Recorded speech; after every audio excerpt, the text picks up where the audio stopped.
About 300,000 years ago, human beings suddenly appeared and began advancing technologically at an unimaginable speed.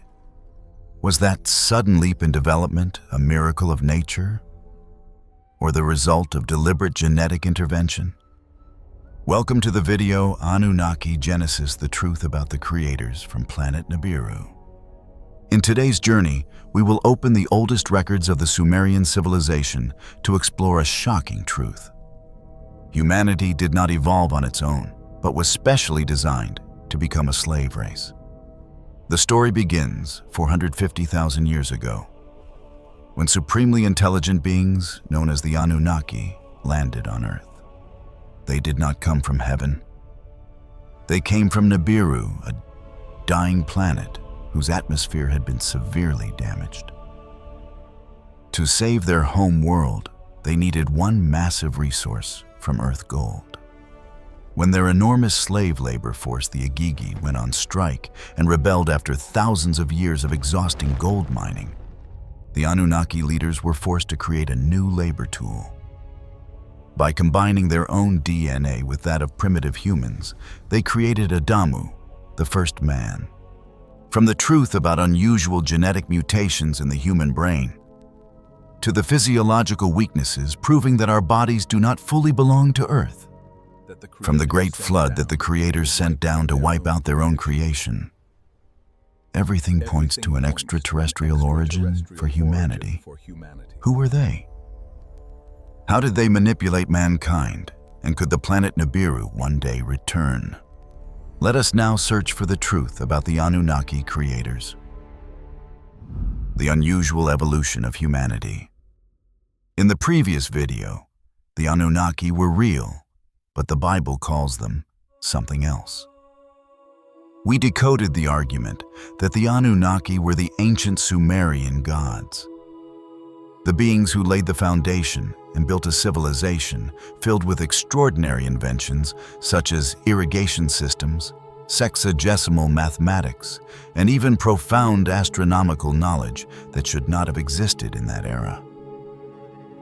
But in this video, we will open a bolder hypothesis, one that challenges the very assumptions about the origin of humanity. We will not look at them through the lens of religion or mythology, but through the lens of biology and evolution. If we look slowly at the evolutionary history of humanity, there is one thing that makes many researchers uneasy. Everything happened for so long, so slowly, and then suddenly, it accelerated in an unusual way. According to Darwin's theory of evolution, ancient hominins went through millions of years with only very small changes. Evolution moved in a familiar rhythm, slowly, patiently, through tens of thousands of years of trial and error, adapting little by little in order to survive. A simple stone tool could remain in use for a span of time so long it is almost impossible to imagine. From learning how to strike stone to create a sharp edge, to turning it into a spear point with a clearer shape, our distant ancestors needed countless generations to master that skill. That is the familiar rhythm of evolution. Slow, repetitive trial and error, adapting little by little. Then about 300,000 years ago, Homo sapiens appeared. From that point on, the story begins to feel completely different. Their bodies still belonged to the primate group. They still lived among wild beasts, harsh climates, disease, hunger, and untamed nature. But inside that skull appeared a kind of intelligence with a powerful ability to open the way forward. Homo sapiens knew how to make more refined tools. They learned how to organize groups. They knew how to pass experience across generations. They knew how to use language, memory symbols, rituals, and long-term planning. Later, they painted on cave walls, buried the dead, created jewelry, traveled far beyond their original homeland, crossed the sea, hunted large animals, and gradually built villages, cities, temples, writing systems, laws, and empires. When we look at the long stretch of time before that, then place it beside the sudden explosion of humanity, it is hard to avoid a major question. Everything had moved so smoothly for millions of years. So why did such a strange break suddenly appear? What truly happened that transformed prehistoric creatures into intelligent Homo sapiens in such a short period of time? To decode this paradox, independent researchers such as Zecharia Sitchin, author of the classic series The Earth Chronicles, and supporters of the ancient astronaut theory, such as Erich von Däniken, have proposed a shocking hypothesis. Humanity is not the random product of nature, but the result of intentional intervention. According to this interpretation, Homo sapiens was created to serve, not to rule. The ancient documents that Sitchin decoded from Sumerian clay tablets tell that when the Anunnaki gods came down to Earth, they faced an internal crisis. The heavy work of extracting resources in the mines exhausted the lower class of divine beings and drove them to rebellion. To solve this, Enki, the god of wisdom and technology, together with a mother goddess, decided to create a new labor species. That living being was called Adamu. Through the lens of this modern hypothesis, this looks like an advanced project of hybridization and genetic editing. They combined the genetic material of the gods with the native hominins on Earth. The final product was a being that met the necessary conditions, intelligent enough to learn work and use tools strong enough to endure heavy labor, but still much smaller, weaker, and far easier to control than the towering Anunnaki beings. What makes this hypothesis haunting is the way it views human beings. If we are a design product, then our biological weaknesses, such as physical limitations or short lifespans, are no longer mistakes of nature. On the contrary, they become evidence of an intentional design to create perfect workers' beings who could labor without rest and always remain within the control of their masters. And it does not stop there. What makes this hypothesis so intriguing is that it sees human weaknesses not as random accidents, but as traces of a limited design. Let us ask a challenging question. If humanity truly is the result of a natural evolutionary process, fully harmonized with Earth across millions of years, then why does our body contain so many paradoxes? According to the theory of natural selection, every organism must optimize itself to adapt to its living environment. But when we look closely, the human body carries traits that make us seem strangely out of place. Dr. Ellis Silver, in his controversial book, Humans Are Not From Earth, explored precisely this line of thought. He pointed out a series of physiological signs that make humans look more like a species placed onto this planet than a species perfectly evolved for it. The first argument often mentioned is the skin. In the animal world, most creatures have natural protection against sunlight, climate, and their living environment. Mammals have fur. Birds have feathers. Fish have scales. Many reptiles have thick skin or a shedding mechanism. Some animals, such as elephants, pigs, and rhinoceroses, know how to use mud to protect their skin and cool their bodies. Human beings stand in a very strange position. We lost most of our protective hair, yet our skin is easily damaged under the sun. When people stay outdoors too long, human skin can burn, red peels sting age early, and face a higher risk of skin cancer because of UV radiation. For people with lighter skin pigmentation, that risk is even clearer. For people with darker skin pigmentation, protection is better. But the body still needs to adapt carefully to harsh sunlight. This raises a question. Before sun protective clothing houses sunscreen and modern medicine, how did our distant ancestors protect such fragile skin?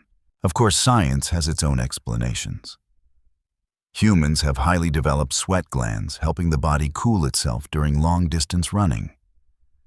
The reduction of body hair may have helped with heat release in hot environments. Melanin pigment also helps protect the skin from UV radiation. But for supporters of the Anunnaki hypothesis, that very trade-off is suspicious. Humans became better at cooling down, but lost direct covering. The body gained an advantage in endurance, yet needed clothing, shelter, and culture in order to live safely under the sun. The second argument lies in the back and upright posture. Human beings walk on two legs, and that opens a major advantage. The two hands are freed to carry objects, make tools, care for children, throw weapons, and perform delicate work. But in exchange, the spine must carry an enormous burden. Back pain has become one of the most common problems of humanity. The human spine has an S-shaped curve. The pelvis must support the upper body. The knees and hips are under constant pressure. The lower back often becomes the weak point when people work, carry loads, sit for long periods, or enter old age. Many people live their entire lives with back pain, herniated discs, poor posture, sciatica, or other spine-related problems. Seen through the lens of Dr. Ellis Silver, the chronic back pain and herniated discs that millions of people endure are not accidental. He argues that the human body is struggling against a level of gravity it was not originally designed to bear. And this is where the Anunnaki hypothesis appears, pushing the argument even further. Imagine this: ancient texts often describe the Anunnaki as giant beings reaching 3, even 4 meters tall. If they came from a planet with lower gravity than Earth, possessing such large bodies would be completely understandable.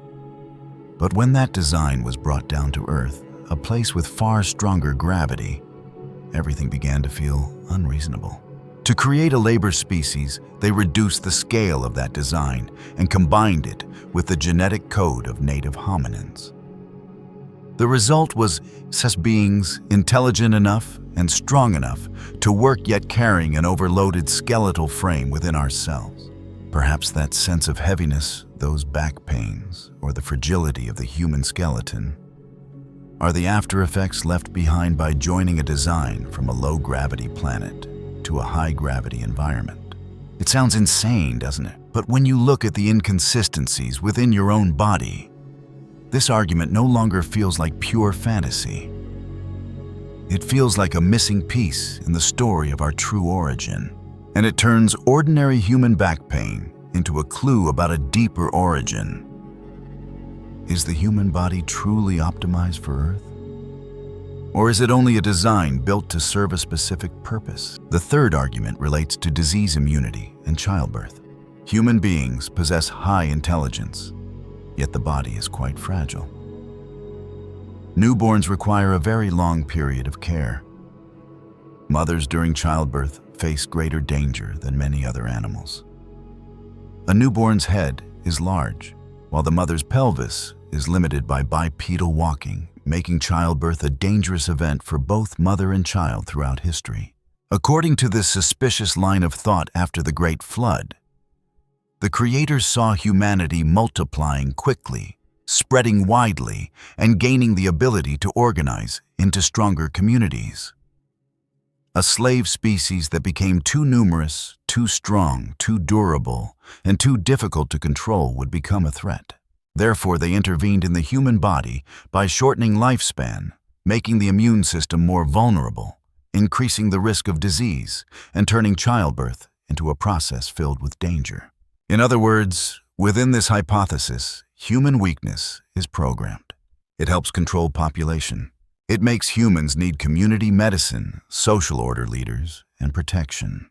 It makes humanity less able to become a species completely independent from those who created it. This point sounds very bold, but it fits strangely well with a familiar motif. In many ancient myths, the gods create human beings, then seek to limit them when they become too numerous, too noisy, or too difficult to control. In Atrahasis, human beings multiply and disturb the gods, and then disasters such as disease, famine, and finally, a great flood appear as tools of control. The modern Anunnaki hypothesis takes that motif and interprets it through the language of genetics. The fourth argument lies in eating habits. Animals in nature usually eat according to instincts tied to their environment. They seek food that helps them survive, avoid toxins through learning and instinct, and adjust by season. Human beings also have biological instincts, but those instincts are very easily pulled off course. We crave sugar, salt, fat, and starch. In the ancient environment, those things were precious. Sugar provided quick energy. Fat helped store energy. Salt was necessary for bodily function. Starch sustained labor. Therefore, the human brain learned to like them. But in the modern world, that same instinct pushes people into a major problem. Processed foods, sweets, fast food, fried foods, soft drinks, white bread, potato chips, and high-calorie meals cause the body to receive far more energy than it needs. The result is obesity, diabetes, heart disease, chronic inflammation, and the spread of many metabolic disorders. For mainstream science, this is a mismatch between ancient instinct and the modern environment. For the Anunnaki hypothesis, that habit is read in another way. The human body resembles a labor machine constantly driven to seek quick energy. A species created to do heavy work in mines would need calories, salt, and easily absorbed sources of energy. The craving for those things may once have served the goal of labor, then became a weakness when humanity entered a society of abundance. But the story does not stop with the visible weaknesses of the human body. When scientists began to look deeper into the genome, they discovered an even more noteworthy detail. One very small change could create a major difference in the way the Homo sapiens brain developed. That is the TKTL1 gene. In the year 2022, researchers from Max Planck announced a very significant discovery. They focused on the TKTL1 protein, where the version in modern Homo sapiens differs from the Neanderthal version by exactly one amino acid. This small change is related to an increase in the number of neural progenitor cells called basal radioglia, a group of cells that contributes to producing more neurons in the neocortex, especially in the frontal lobe. Put more simply, one extremely small change in a protein chain may be connected to a higher number of neurons during brain development. So, could the intellectual leap of Homo sapiens have begun from a few very precise biological switches? In evolutionary science, small changes like this can still appear through mutation, natural selection, genetic drift, and normal genetic processes over time. But when placed through the lens of the genetic intervention hypothesis, TKT1 is seen as a very suggestive clue. It feels like a small but clearly targeted adjustment affecting the brain, increasing processing power, raising the ability to learn, and helping Homo sapiens surpass other ancient human groups. That is why many supporters of this hypothesis call TKTL1 a turbo switch of intelligence. Only one amino acid is different. But behind it lies an entirely new possibility. More neurons in brain regions related to thinking planning, language, social organization, and tool-making. If the Anunnaki story is told in the language of modern genetics, TKTL1 becomes a very powerful detail.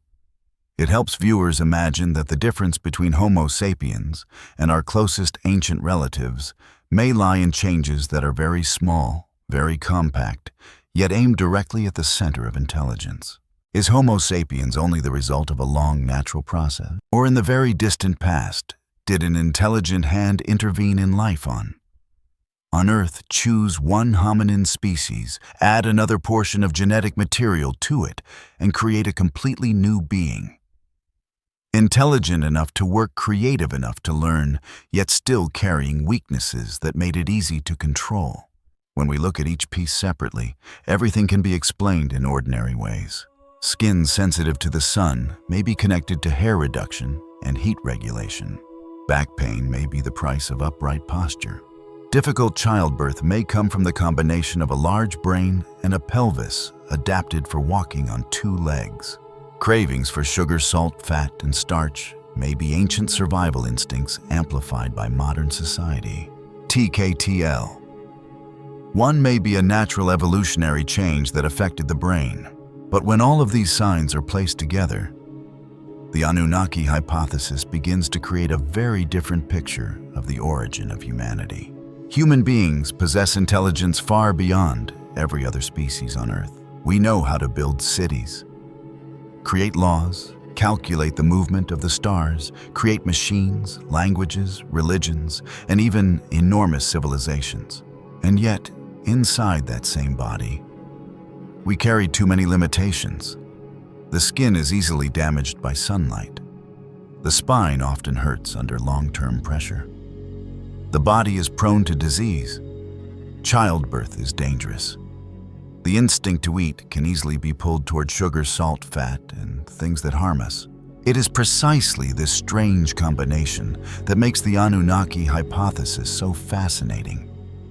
Humanity looks like a being upgraded strongly in intelligence, yet still held back by very clear biological weaknesses. That is the strangest thing about human beings.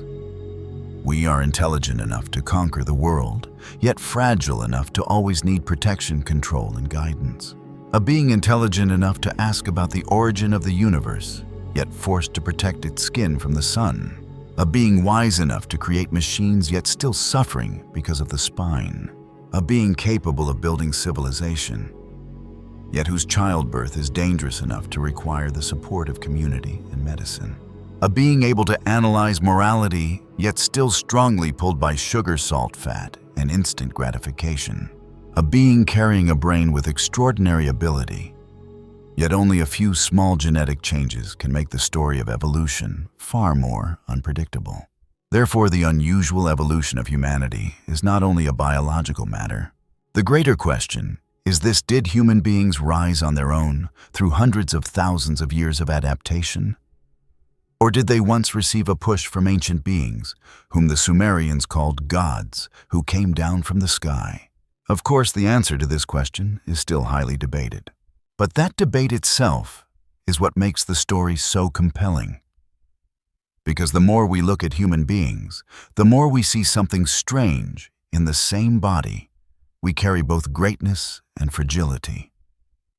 Our intelligence can reach toward the stars, while our body constantly reminds us that we remain vulnerable creatures on a planet full of challenges. The Anunnaki hypothesis fascinates many people because it offers another way to explain the contradiction within human beings themselves. According to this hypothesis, Homo sapiens was created as a labor-serving species, intelligent enough to understand commands, learn skills, and work in an organized way, while the body still carried many weaknesses that made it easier to control. For that reason, the question of human origin continues to stir curiosity. Every time science discovers a special gene, a strange fossil, or a new detail in the brain, that question returns once again. Did human beings truly evolve step by step on their own, or in the very distant past?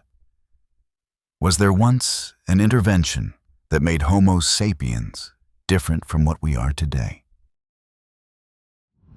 The origin of the Anunnaki and the Agony of Nibiru. Did human beings truly evolve step by step on their own, or in the very distant past? Was there once an intervention that made Homo sapiens different from what we are today? The answer, if we dare to believe what was carved into the 6,000-year-old clay tablets of the Sumerians, would overturn our entire worldview. According to the interpretation of Zecharia Sitchin and scholars who study the ancient astronaut theory, the beings who descended from the sky, the Anunnaki, were not invisible spiritual gods at all. They were flesh and blood. They were an extraterrestrial race, possessing technology far beyond the imagination of humanity. Their homeland was not in another dimension, but hidden in the darkest and coldest region at the edge of the solar system. A gigantic planet with an elliptical orbit stretching across thousands of years. Author Sitchin called it the 12th planet. Modern astronomers at NASA call this unknown object Planet 9 or Planet X. But the ancient Sumerians, as well as those beings themselves, called their homeland Nibiru. And the reason they came to Earth was not to bestow miracles or enlighten civilization. They came here out of desperation. They came here for survival. Because Hundreds of thousands of years ago, Nibiru had once been a world so prosperous that we can hardly imagine it. But that prosperity did not come from the favor of nature. It came from a great scientific and technological civilization, one forced to rise in order to fight against an extremely harsh celestial law. To understand why the Anunnaki had to build an entire artificial shield, we must look at the historical and astronomical data that Zecharia Sitchin extracted from the Sumerian tablets. According to the ancient texts, Nibiru does not orbit the sun in a peaceful circular path like Earth. It moves along an extremely elongated, elliptical orbit, reaching far out to the edge of the solar system, beyond even the cold Oort cloud. One complete revolution of this planet takes up to 3,600 Earth years. The Sumerians called this cycle a shar. The scientific aspect here raises a paradox when Nibiru drifts into deep space far away from the sunlight and heat would completely vanish. It should have become a deadly sphere of ice. So how could life survive? Independent researchers point out that Nibiru may be a type of extinguished brown dwarf or a planet possessing an extremely powerful radioactive geothermal core.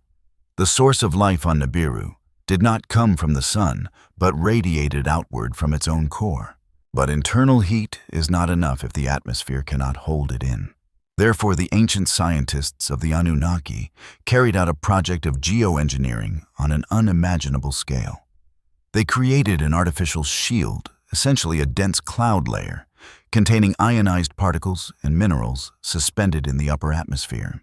This shield functioned like a gigantic incubation system, a controlled greenhouse effect, reflecting heat from the planet's core back toward the surface, keeping the entire world warm while they sank into cosmic darkness, lasting for centuries, while also maintaining pressure to retain breathable air. Everything on this planet was operated by a great industry. That shield did not naturally float in place. It was maintained by enormous air filtering and recycling machines. Imagine vast structures made of metal and stone, rising as tall as skyscrapers and piercing straight into the clouds. According to some interpretations of the concept of ME, the sacred technical blueprints of the Sumerians, these machines used sonic resonance and electromagnetic field technology to pump microscopic particles into the sky, constantly patching the holes in the atmosphere. Some theorists even argue that the pyramids, or the massive stepped ziggurats that the Anunnaki later taught human beings to build in Mesopotamia, were in fact miniature copies of the atmospheric recycling machines that once existed on their home world. This truth is not merely science fiction speculation. In Enuma Elish, the great Babylonian creation epic, there are passages describing a war among the gods, which Sitchin argued was actually a metaphor for celestial mechanics. The epic tells of the creation of the dome of heaven and the establishment of watch stations to keep all things from falling into chaos. Through the lens of the ancient astronaut hypothesis, these are fragmented memories passed down from the desperate effort of the Anunnaki race to maintain an artificial dome, keeping their homeland alive in the dark regions of the universe.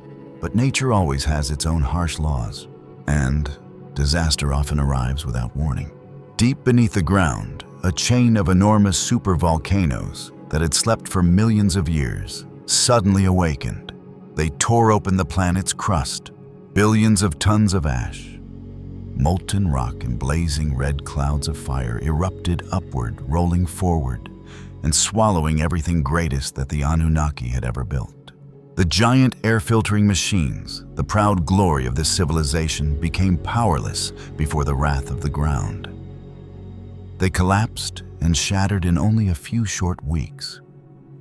With the operating heart lost, the protective sky shield was torn apart like a fragile curtain. The atmosphere disintegrated. A true apocalyptic scene descended upon the homeland of Nibiru. The sky that had once been magnificent and radiant was now polluted, stained with a sickly yellow color. The air became so thick and suffocating that every breath burned like inhaling hot sand. High above, dry storms howled continuously, plowing through layers of ash. The deadly curtain of smoke and dust was so dense that it swallowed the light of the 2 moons. The stars that had once lit the night sky had now completely vanished. On the ground, everything withered. The strange and splendid gardens, the glittering fountains that had once testified to a golden age, were now only dead lands, barren and cracked. There is an extremely painful truth when looking back at this dark period. It is the birth of the younger generations of Anunnaki. Their entire childhood and life were imprisoned beneath a murky, suffocating sky. They had never once seen warm sunlight.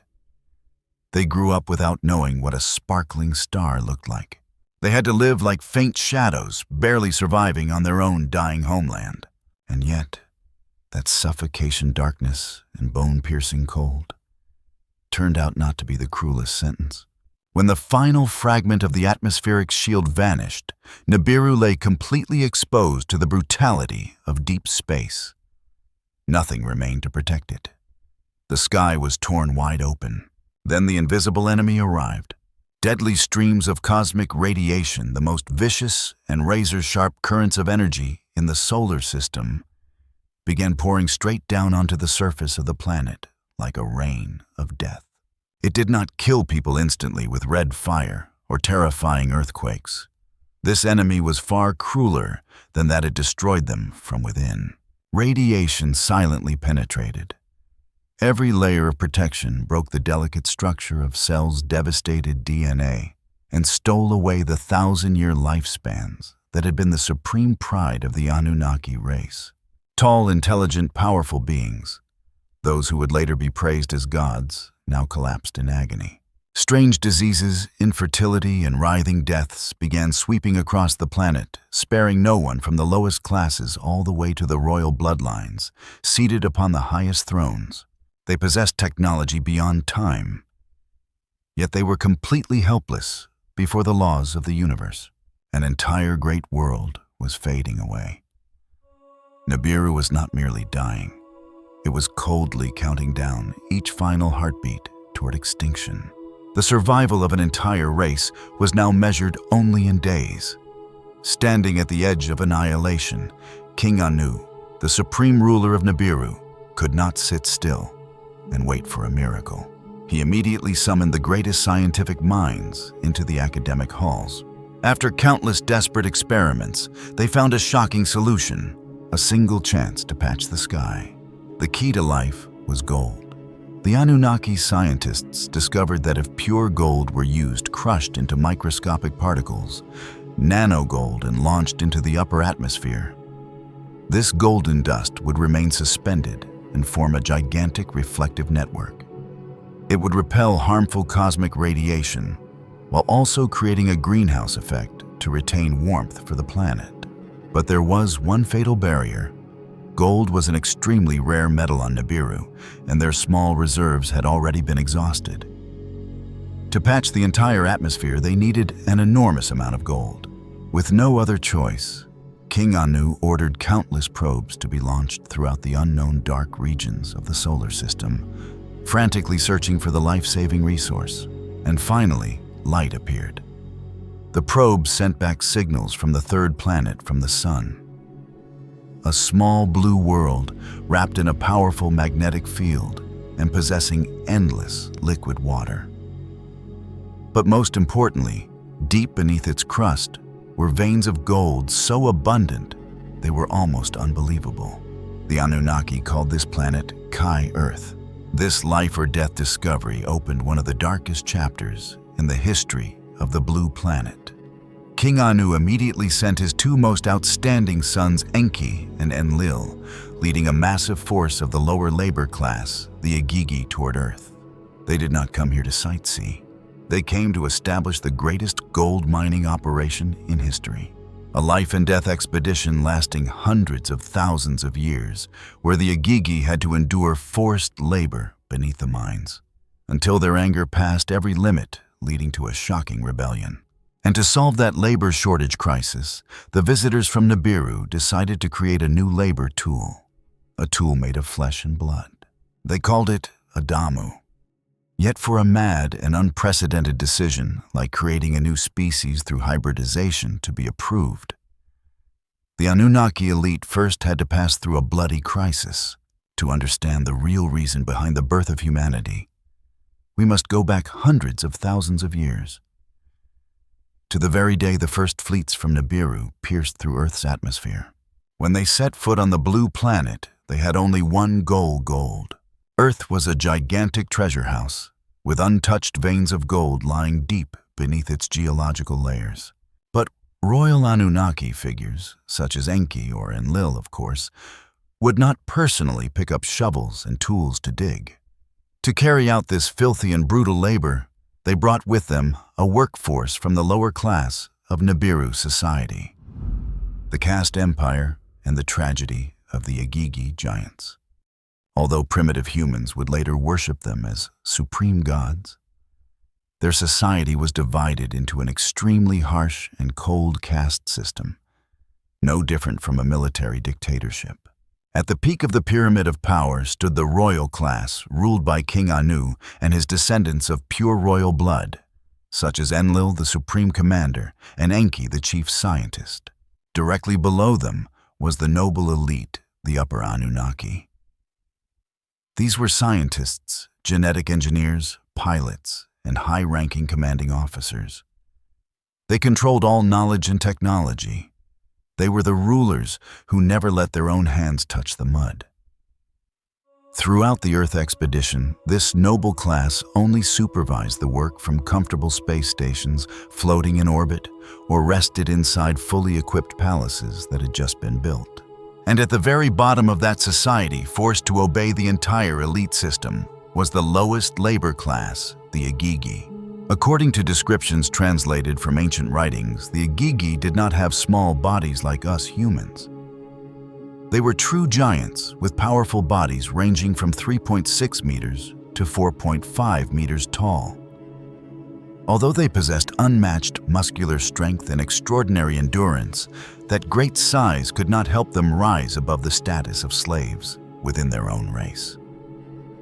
Considered expendable tools of flesh and bone, the Igigi were stripped of every right to self-determination. It was these lower-class giants who became the forced laborers who personally cut, shaped, and carried massive stone blocks weighing hundreds of tons. Their bloodied hands built the first magnificent settlements for the Anunnaki nobles to enjoy on the surface of Earth, most notably Eridu, the first great city to rise in ancient Mesopotamia. But building magnificent cities beneath the sun was only the beginning of a nightmare. The main and most brutal mission the royal class assigned to the Igigi was to march into the realm of Abzu, an ancient Sumerian term referring to the lowland, or the underworld. Through the lens of this hypothesis, Abzu was the deep, dark, and toxic mining regions located in what is now southern Africa. There they were condemned to a horrifying yoke of slavery. Imagine it, not 1 year, not 10 years, not even a century, but 150,000 continuous years. For 150,000 years, the Igigi giants had to bend their bodies and swing heavy hammers against stone walls. They lived, labored, and died inside suffocating dark tunnels, never seeing the sunlight. They were drained of strength down to the final drop of sweat, tormented and tortured by the cruel commands of the Anunnaki rulers, all in exchange for endless shipments of gold being sent back to save the sky of Nibiru. But the endurance of any living being, whether giant or divine, has a limit. After 150,000 years of being drained dry, the fire of resentment smoldering underground finally erupted into a fury without precedent. The ancient Babylonian epic Atrahasis recorded this shocking moment in haunting words. On a dark night, the oppression reached its breaking point. The Igigi slaves stopped working all at once. They threw their heavy mining tools into the fire. They set the mines ablaze, turning the dark realm of Abzu into a blazing sea of fire that lit up a corner of the sky. From smoke dust and ashes, a gigantic army gathered. Thousands of beings, taller than 4 meters, powerful, and covered with the scars of tens of thousands of years of hard labor. began marching through the darkness. The ground trembled beneath each step they took. They had only one target: to march straight toward the supreme command base of Commander Enlil. Through the night, the army of giants surrounded the estate of the elite. Their roars tore through the silent air. They smashed the gates, raised burning torches, and shouted for freedom. For the first time in the history of the Anunnaki race, the nobles inside those fortified walls tasted absolute terror before their own labor tools. But that terror quickly turned into bloody wrath. Enlil, the cold supreme commander, refused to negotiate. He immediately gave the order to activate the defense system. And so a fierce conflict, unlike anything before it, broke out. But in truth, it was not a war. It was a massacre. On one side were giants of flesh and bone fighting with unmatched physical strength and rage that had been suppressed for tens of thousands of years. On the other side was the Anunnaki elite, armed with the most devastating weapons technology, which the ancient texts called the lightning bolts of the gods. Blinding beams of light and shock waves shattered the formation of the slaves. No matter how great, fierce, or resilient they were, the flesh of the Igigi could not stand against extraterrestrial energy beams. Layer after layer, the giants fell. Their roars demanding freedom gradually faded, giving way to groans of pain. The greatest uprising in the history of Earth was completely crushed. The gap in technology extinguished the Igigi's longing for freedom in a sea of blood. Yet the Anunnaki elite could not celebrate victory. Although the rebellion had been suppressed, the labor ranks had completely collapsed in spirit. The Igigi would rather die than return even one more time to those dark mines. The gold mines came to a halt. The lifeblood that was saving Nibiru's sky had been cut off. The Anunnaki Empire was pushed into a new, desperate situation. And it was in that absolute dead end that another cruel design was brought to the council table. To rescue the bankrupt mother planet Enki, the god of wisdom and engineering, stepped forward with a proposal that would forever change the fate of Earth. Set the Igigi free. We no longer need them. I will create another species. A primitive being intelligent enough to hold a tool, but small and weak enough never to rebel like those giants. And from the desperation of a strike from the ashes of that failed uprising, Adamu, our ancestor, was officially conceived.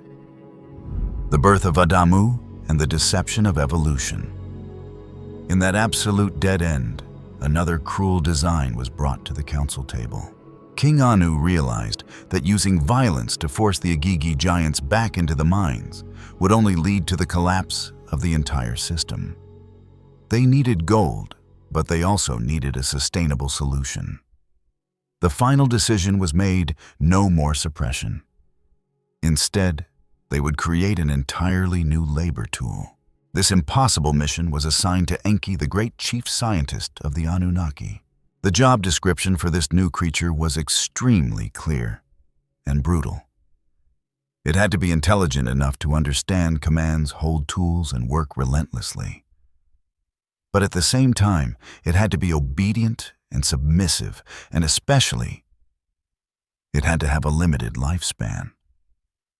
A fragile, vulnerable, and mortal being would never have enough time or strength to rise up and overthrow its creators. Looking down upon the surface of Earth, Enki noticed a wild creature, the primitive hominin Homo erectus. They already knew how to walk on two legs, and their body structure had potential, but their minds were empty, acting entirely by instinct. The maddest idea in history was born. Enki decided to implant the superior DNA sequence of the Anunnaki into the genetic structure of Earth's hominins, the House of Shimi and the origin of monsters. This top-secret project was carried out at an advanced biological research facility called the House of Shimi.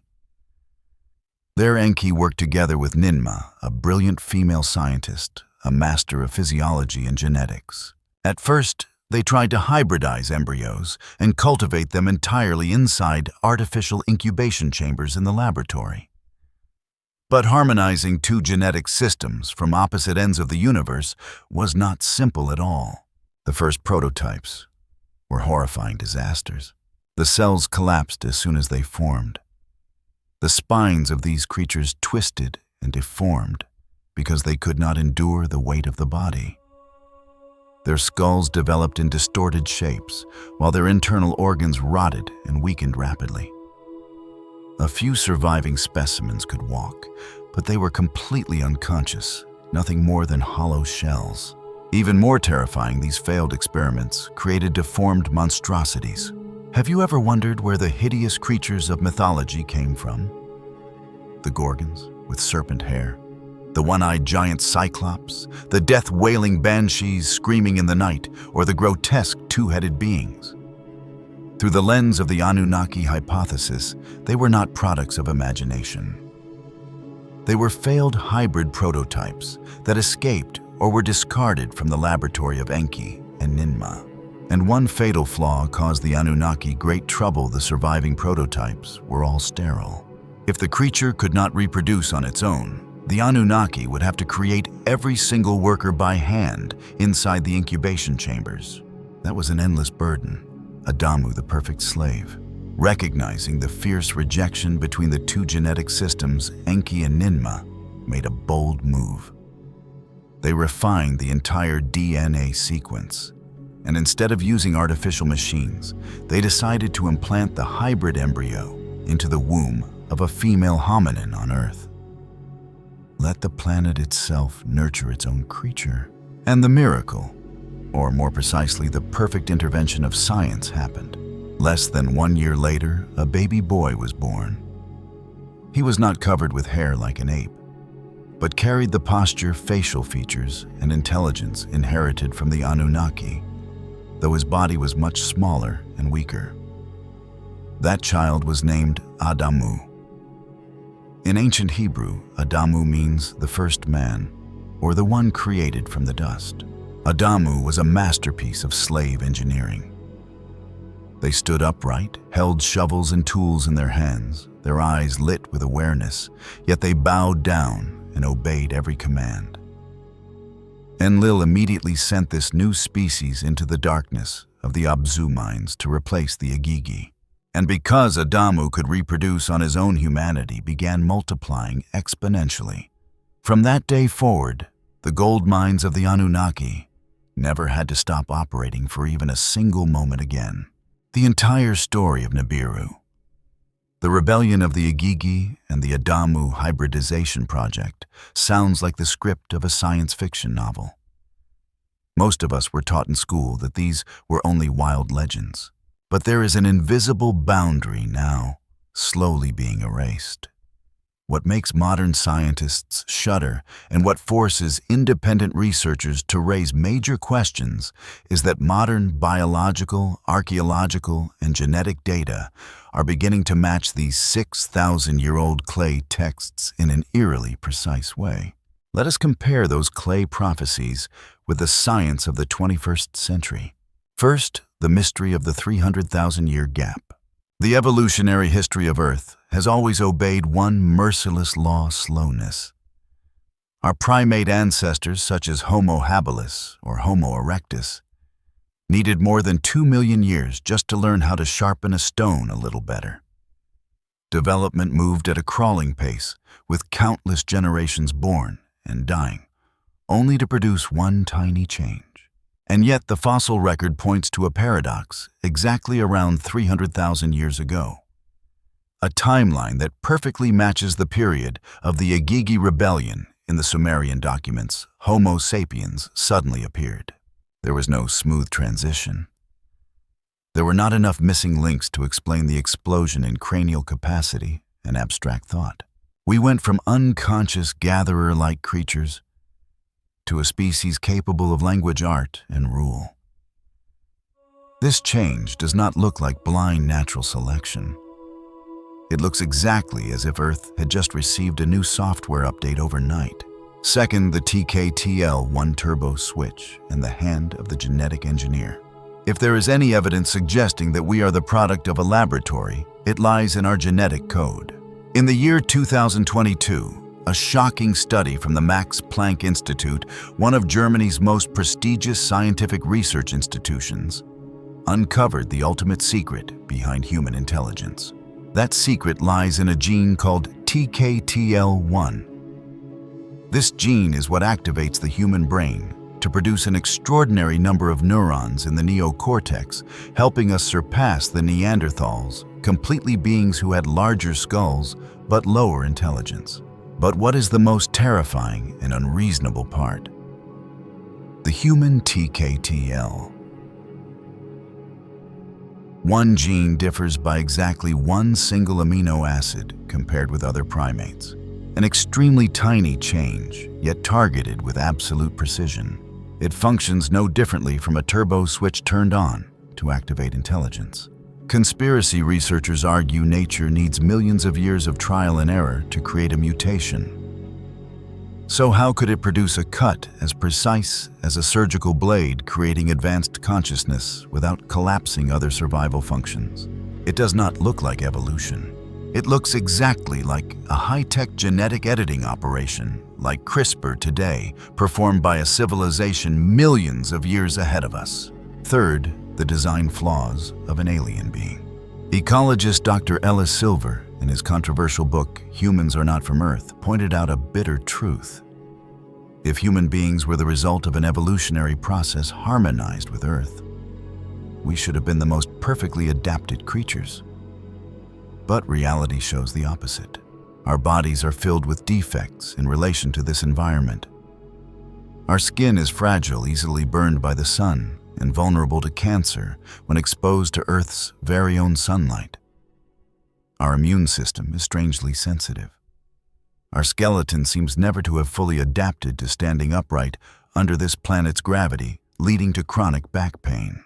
Most striking of all is the paradox of childbirth. The skull size of the fetus is too large compared with the mother's pelvis, making human birth more painful and dangerous than that of any creature in nature. Why would evolution create a barrier that directly threatens the survival of its own species? Furthermore, the natural human biological clock, the circadian rhythm, tends to drift toward a 25-hour cycle, while one day on Earth has only 24 hours. Could it be that our bodies were designed based on the parameters of another planet? A planet like Nibiru, and yet, all those design flaws in the joints, the skeleton, or the biological clock turned out not to be the greatest shock. If you still believe that humanity is entirely the product of Mother Nature, then look at one of the most vivid pieces of evidence, something flowing day and night inside the veins of part of humanity. Something that even today, modern science still cannot fully explain. Fourth, the mark in the blood, the mystery of Rh, negative blood. Modern genetics has an unchangeable principle. Any organism can only inherit traits that already existed in its ancestors. If all humanity and all primates truly evolved from a common ancestor, then our blood would have to follow the same evolutionary pathway. And in fact, about 85% of the global population has Rh-positive blood. The letters Rh come from the rhesus monkey. This means that 85% of humanity shares a blood protein with monkeys, proving an evolutionary connection with Earth's primates. But what about the remaining 15% of humanity? They have Rh-negative blood. That means their blood completely lacks the protein linked with apes.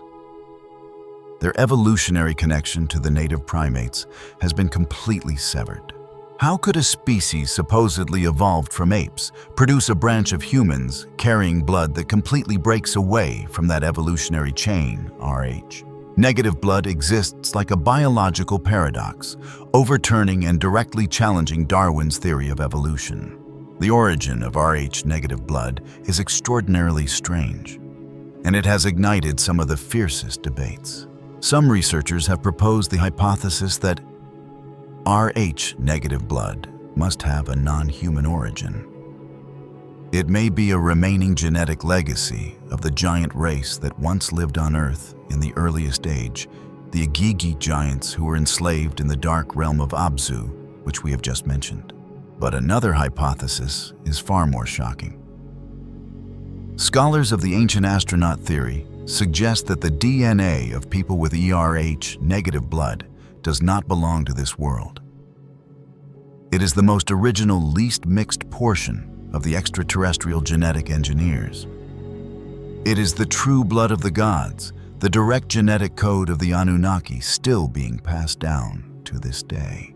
People with RH negative blood often possess extremely unusual characteristics. Q, higher than average, lower body temperature, unusual sensitivity to heat and light, and especially the immune system of an RH. Negative mother will automatically attack an RH positive fetus as if it were an alien being invading the body. Nature would never create a reproductive mechanism that destroys its own lineage like that. So, what is really going on here? Are people who carry RH negative blood the result of an absurd random mutation? Or are they the direct descendants who carry the purest bloodline of the visitors from Nibiru? And if that is true, then who are we really on this planet? According to research in the year 1937, biologist Carl Landsteiner discovered that some people had antigens on their red blood cells, similar to those of a monkey called the rhesus monkey. Because the scientific name of this monkey is rhesus, monkey scholars took the first two letters RH from the rhesus monkey and used them to name this newly discovered blood group, establishing the RH blood group system. Studies discovered that all human blood can be divided into two categories. One category carries the RH factor commonly found in rhesus monkeys. We call this RH positive blood. The other category completely lacks the IRH factor in the blood. We call this RH negative blood. Based on this classification of blood groups, the RH blood group system was created. It is said that the vast majority of humanity actually carries the RH factor, meaning most people are RH positive. In particular, among yellow-skinned populations, the rate exceeds 99%, with fewer than 1% of people in this racial group having RH negative blood. Therefore, in East Asia, RH negative blood is called panda blood, meaning that people with this blood type are even rarer than pandas, whether RH positive or RH negative. They are like the four blood groups, ABO and AB, all inherited from parents. But there is one very strange fact. Currently, a total of 612 primate species have been discovered on Earth, and no animal except human beings has RH negative blood. Why is that? Through genetic research, we know that across generations of reproduction, we can receive thousands of combinations of traits from our ancestors. But these traits are only new combinations of genes our ancestors already had. We cannot create genes that our ancestors did not possess except through genetic mutation, with an extremely rare probability. And the inheritance of bloodline factors is far more precise than the inheritance of any other traits. In other words, if the theory of evolution is correct, and each of us is a descendant of apes, then humanity should only have RH positive blood. So where does ERH negative blood, which exists only in humanity, come from? There is another strange point about RH negative blood. All plants and animals we know can combine and reproduce within their own populations. But there is one exception: women with RH negative blood. After an RH negative mother becomes pregnant, if the fetus's blood type is not RH negative, the mother's body may develop a condition called hemolytic disease of the newborn. Specifically, the mother's body will produce a type of antibody to attack the fetus. This kind of attack resembles a chain of immune reactions produced by the body after viruses or things that do not belong to us enter the body. If such a pregnant woman does not go to the hospital to receive medication, the fetus may not survive.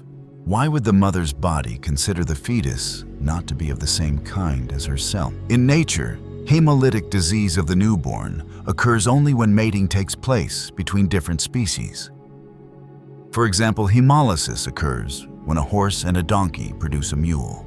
This phenomenon suggests that hemolytic disease of the newborn occurs only after mating between two human-like groups with similar genes, but belonging to different species.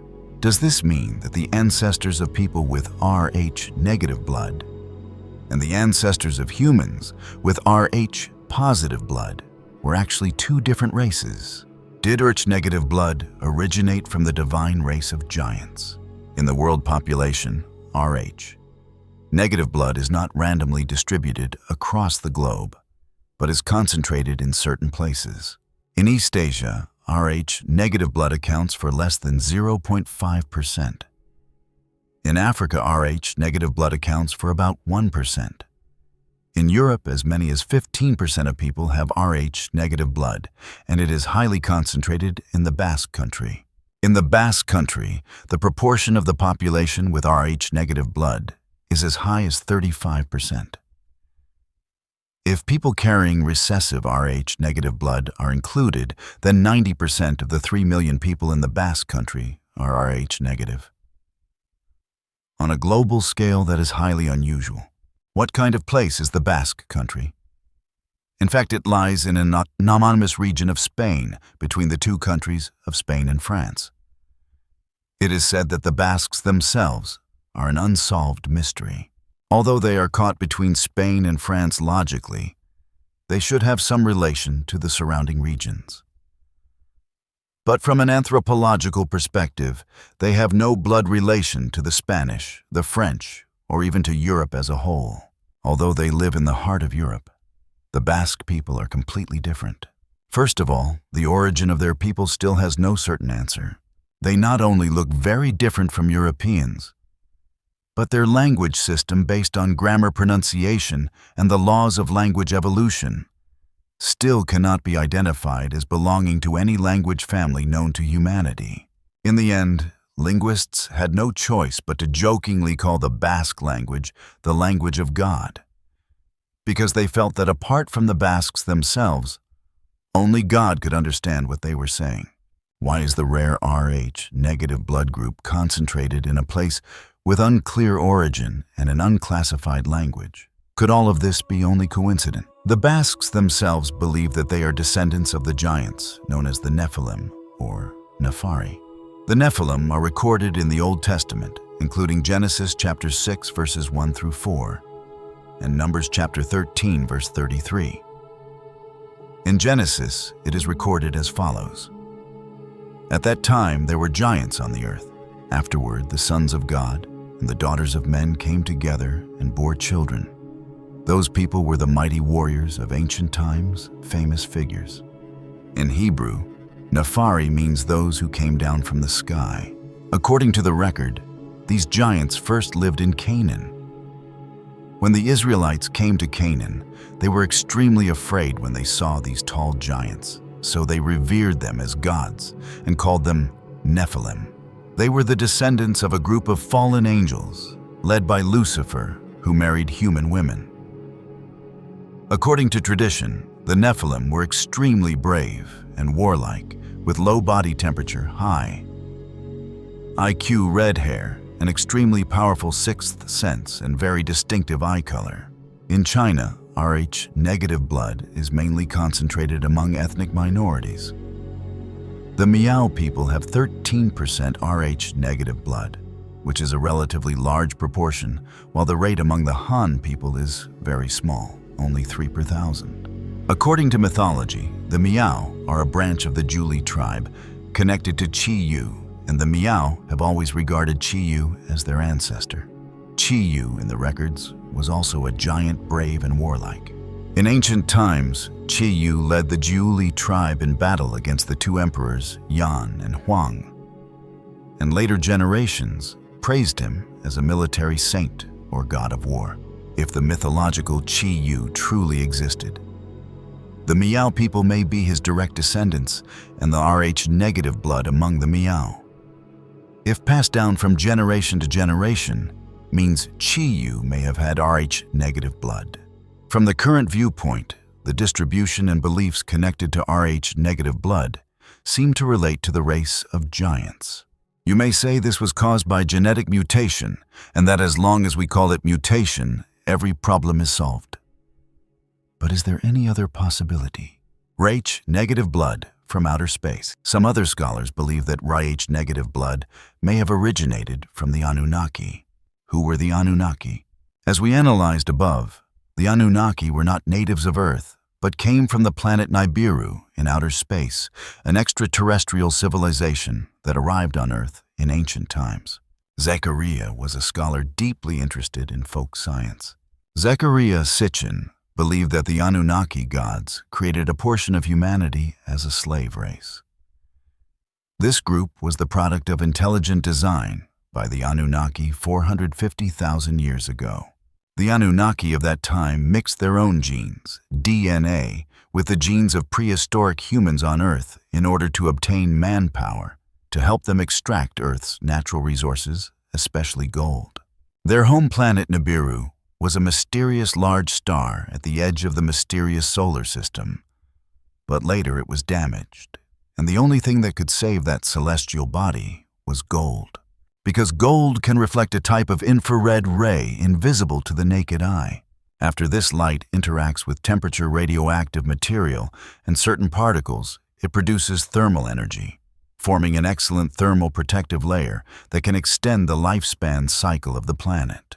Gold is also very malleable and has excellent thermal protection properties, making it an outstanding material for crafting heat shields.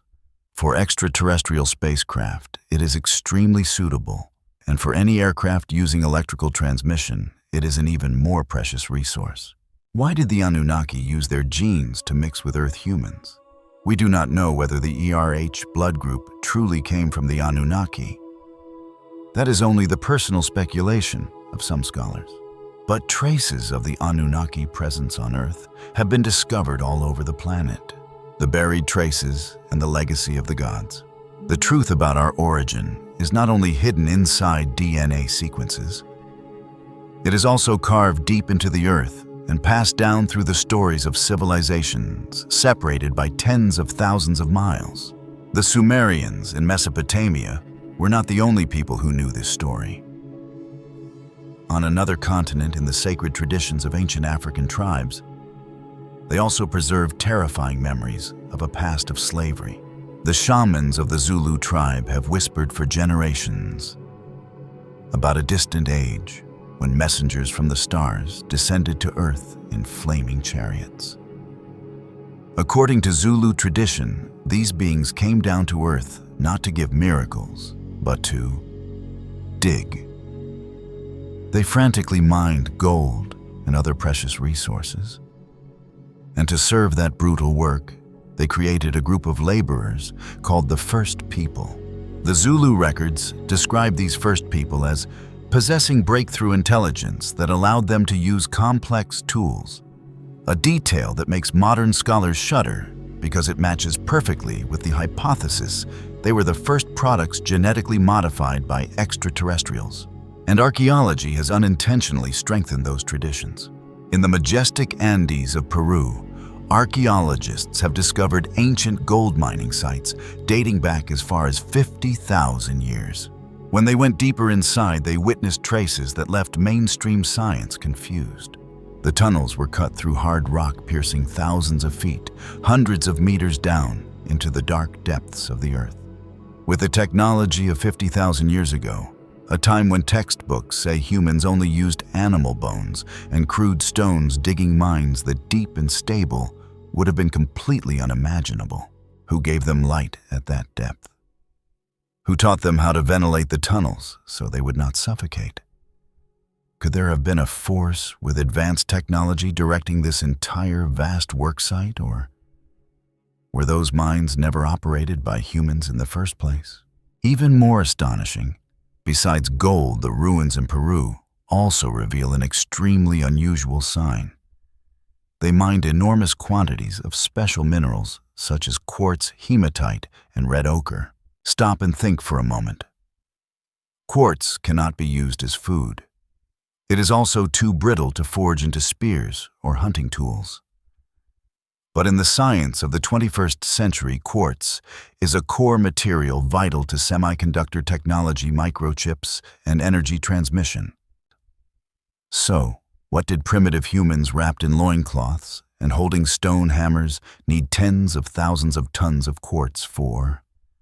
Could those minerals have served, not them, but rather the power systems and machine components of the enormous machinery belonging to the rulers from the sky? The deep mines of Peru and the Zulu traditions of Africa are, after all, only silent fragments scattered across the earth. To truly clarify the identity of these hidden rulers, we are forced to turn to humanity's oldest written records. And the answer, it turns out, had been waiting for us for thousands of years beneath the harsh sands of the Middle East.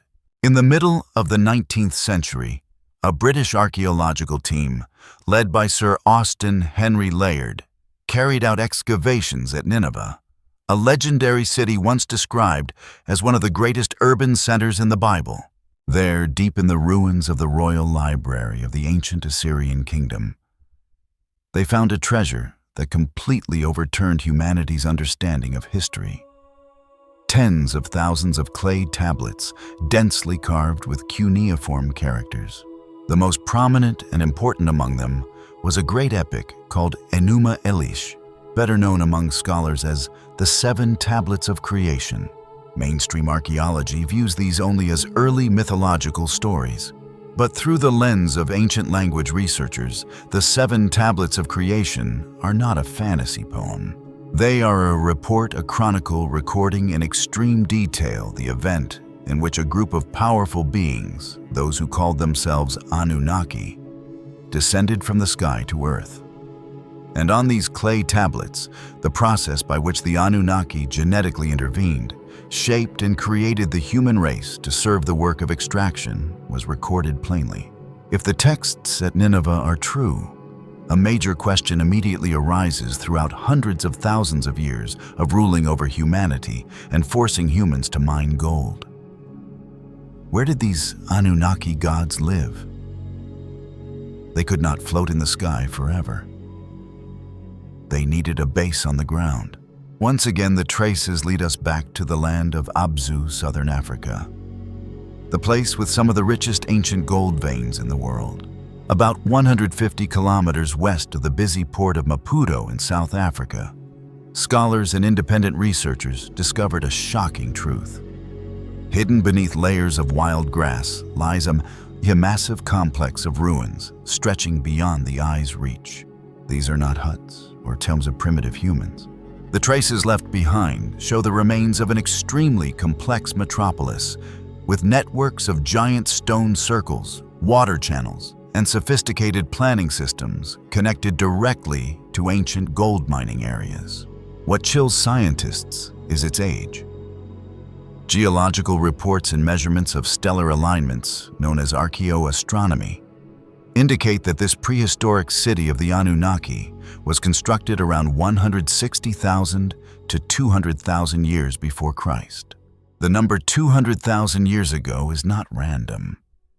It matches perfectly with the time modern genetics believes the first Homo sapiens appeared on Earth. The gods built their city right beside the mines at exactly the moment our ancestors opened their eyes to begin the life of slavery.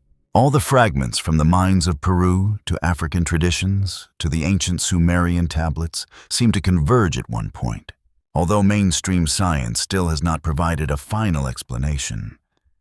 The existence of Rh, negative blood, resembles a system error that cannot be hidden within the evolutionary record of humanity. Is that strange Rh negative bloodline the legacy of the Igigi giants, or is it the pure genetic code directly from the Anunnaki elite? To this day, it remains one of the greatest mysteries of human biology. However, there is an interesting fact that researchers have summarized. People who carry Rh negative blood seem not to fully belong to this world. They often possess extremely unusual physiological and psychological traits. Their average IQ is often higher than normal, with sharp analytical thinking.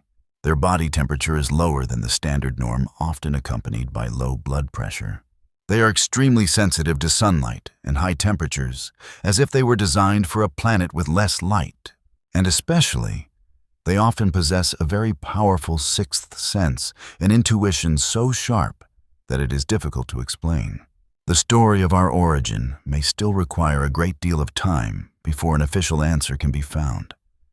But right now, there is one question I want to leave especially for you. Among the viewers watching this video, is anyone carrying Rh negative blood? And if so, have you ever felt that you possess strange traits or a feeling of being out of place, different from the people around you? Leave a message and share your story in the comments below. Who knows? Perhaps you are living evidence that the gods have never truly left. The apocalypse of the first age at Eridu. But there is an unwritten law in the universe. You cannot create intelligence and expect it to endure slavery forever. At first, the original human prototypes, Adamu, were created to be extremely obedient. Their minds focused on only one thing, laboring, digging, and obeying. But trouble began to appear when the boundary between ruler and ruled was broken. According to the Sumerian texts, a forbidden event took place. The male Anunnaki gods were drawn to the beauty of human women. Despite the strict laws of the royal court, crossbreeding took place.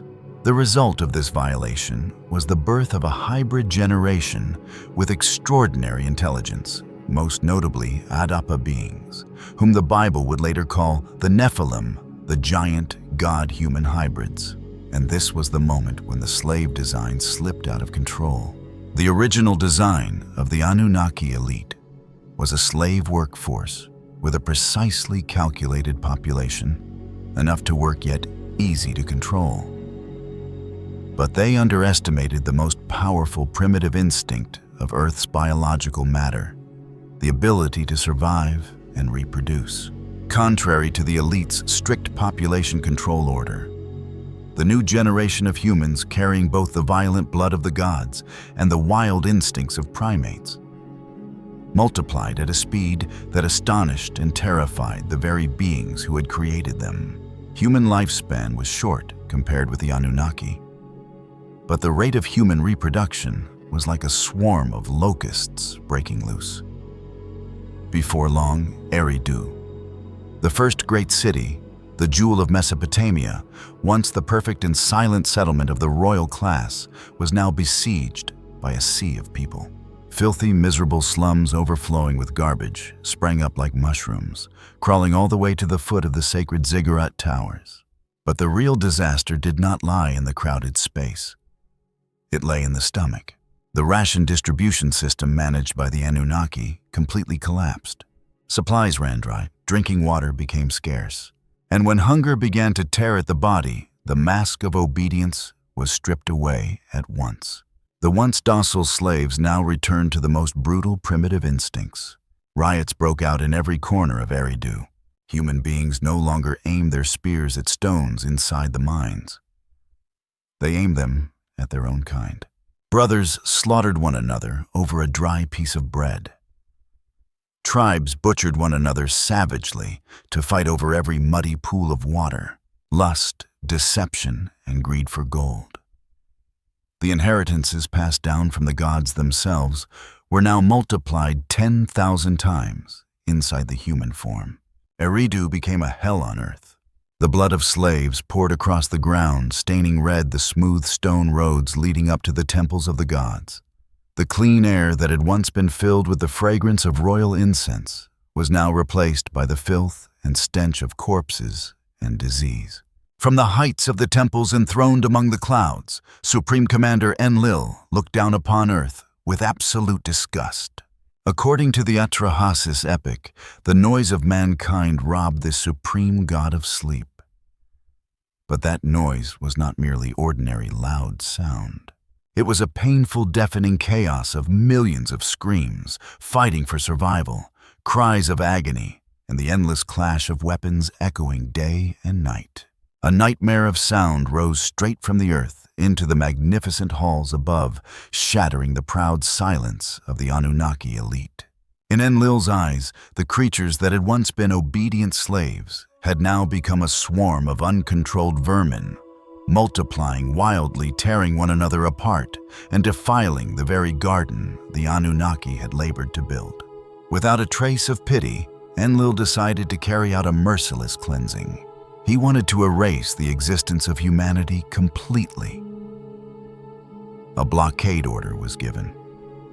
Enlil commanded the clouds to be sealed, allowing not a single drop of rain to fall upon the ground. The great rivers that had once nourished the cities now dried to their beds, and the land cracked open like dragon scales.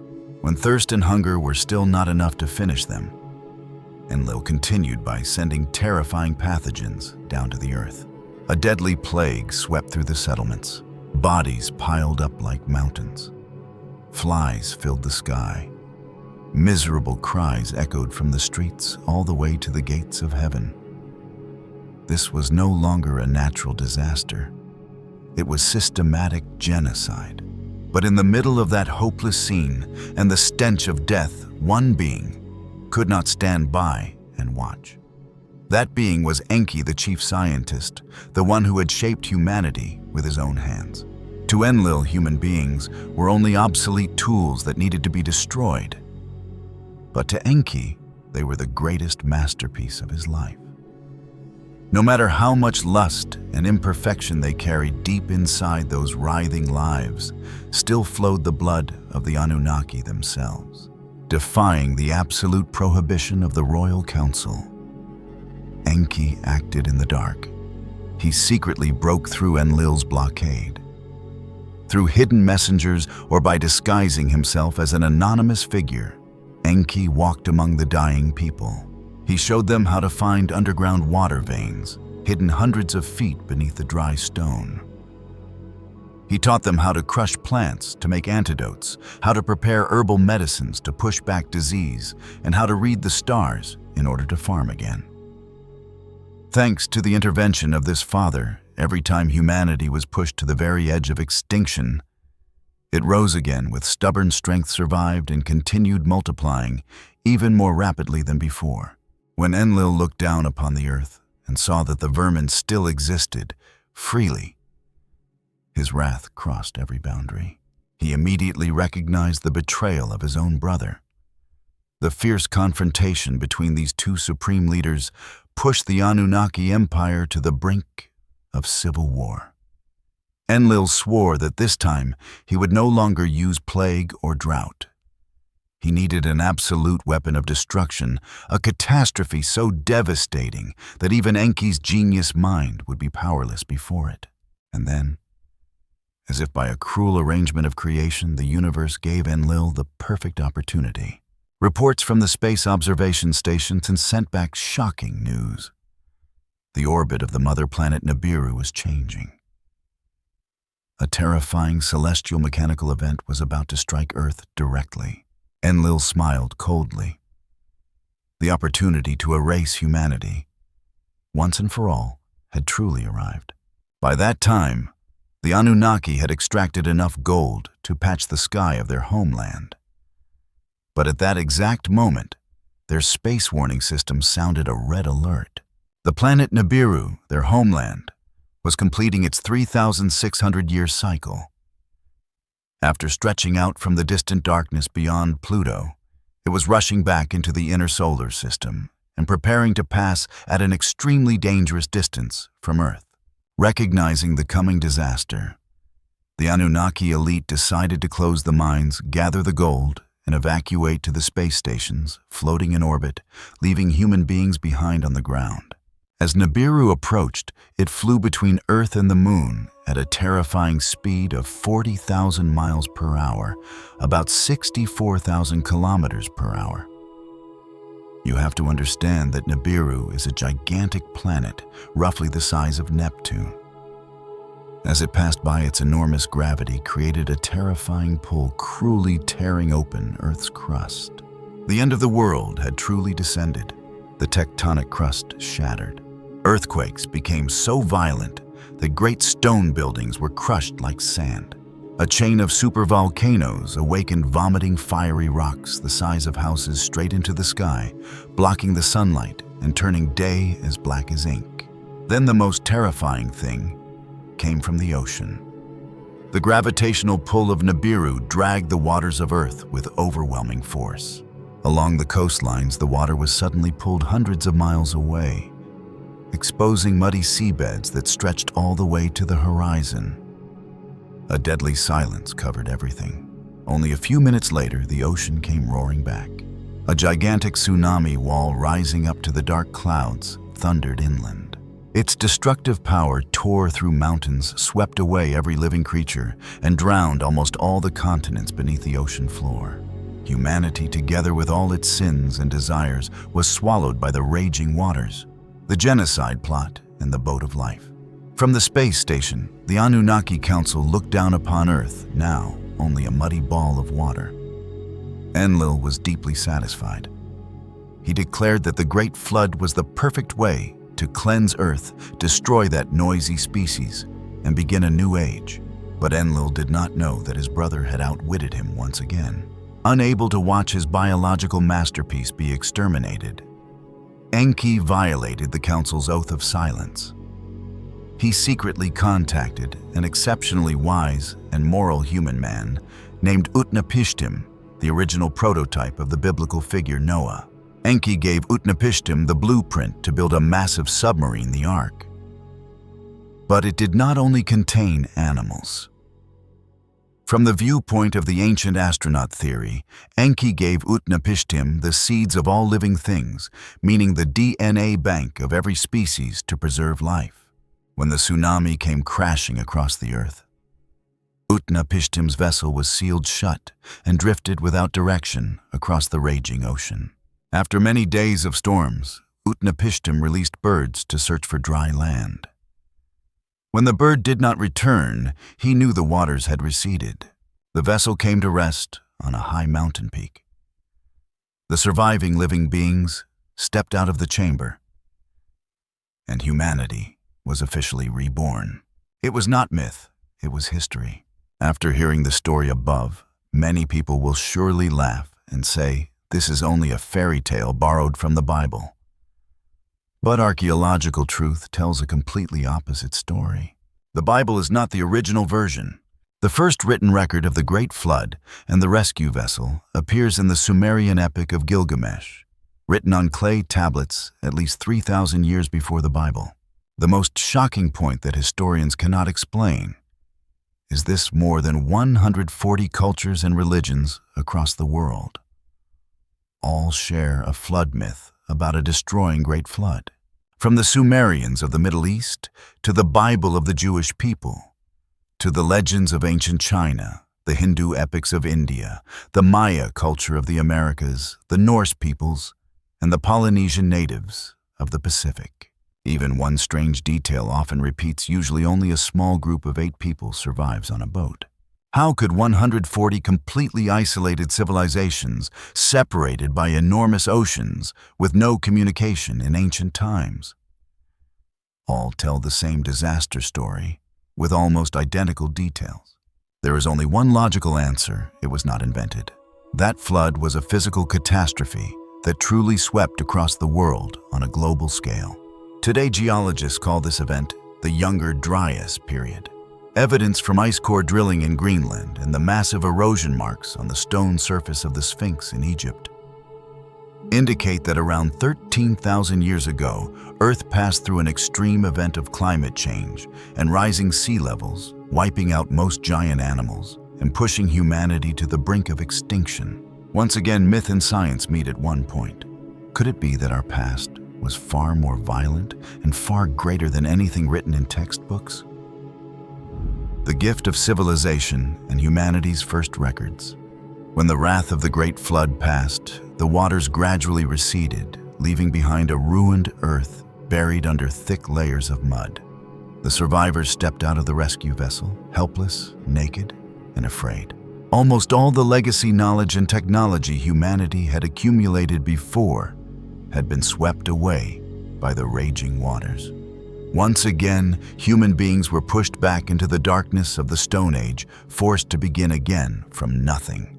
From above, the Anunnaki leaders, including the father figure Enki, and now even Supreme Commander Enlil, quietly observed. For the first time, they witnessed the almost unbelievable resilience of these small creatures before the fury of the universe. The attitude of the elite began to change. Instead of viewing human beings as disgusting labor tools that needed to be discarded, the gods decided to give humanity a second chance. They decided to descend to Earth, but this time not as prison guards swinging whips in the mines, but as teachers bringing the gift of civilization. And so a miracle, or more precisely a technological intervention, took place. Around 7,000 years ago, in the dry, windswept land of Mesopotamia, the Sumerian civilization suddenly exploded into brilliance like magic. Look at the history of natural development. A civilization needs thousands of years of gestation, trial and error, and painful failure to move from hunting and gathering into building city-states. Yet the Sumerians had no such transitional stage.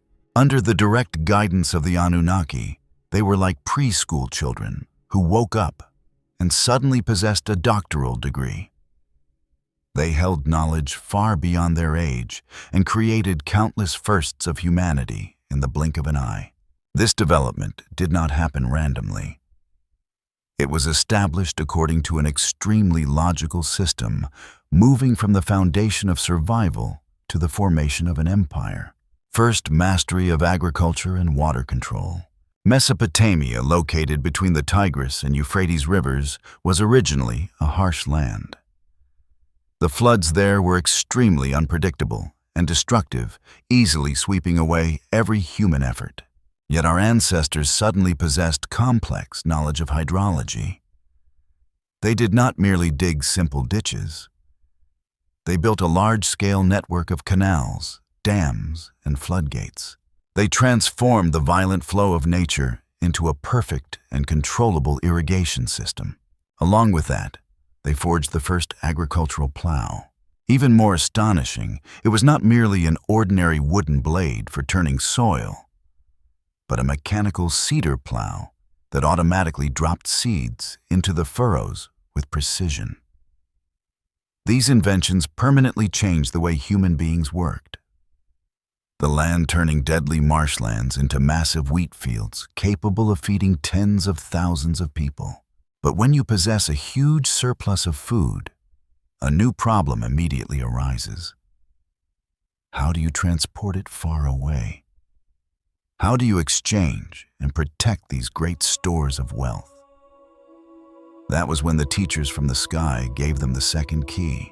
It was the breakthrough of transportation and trade.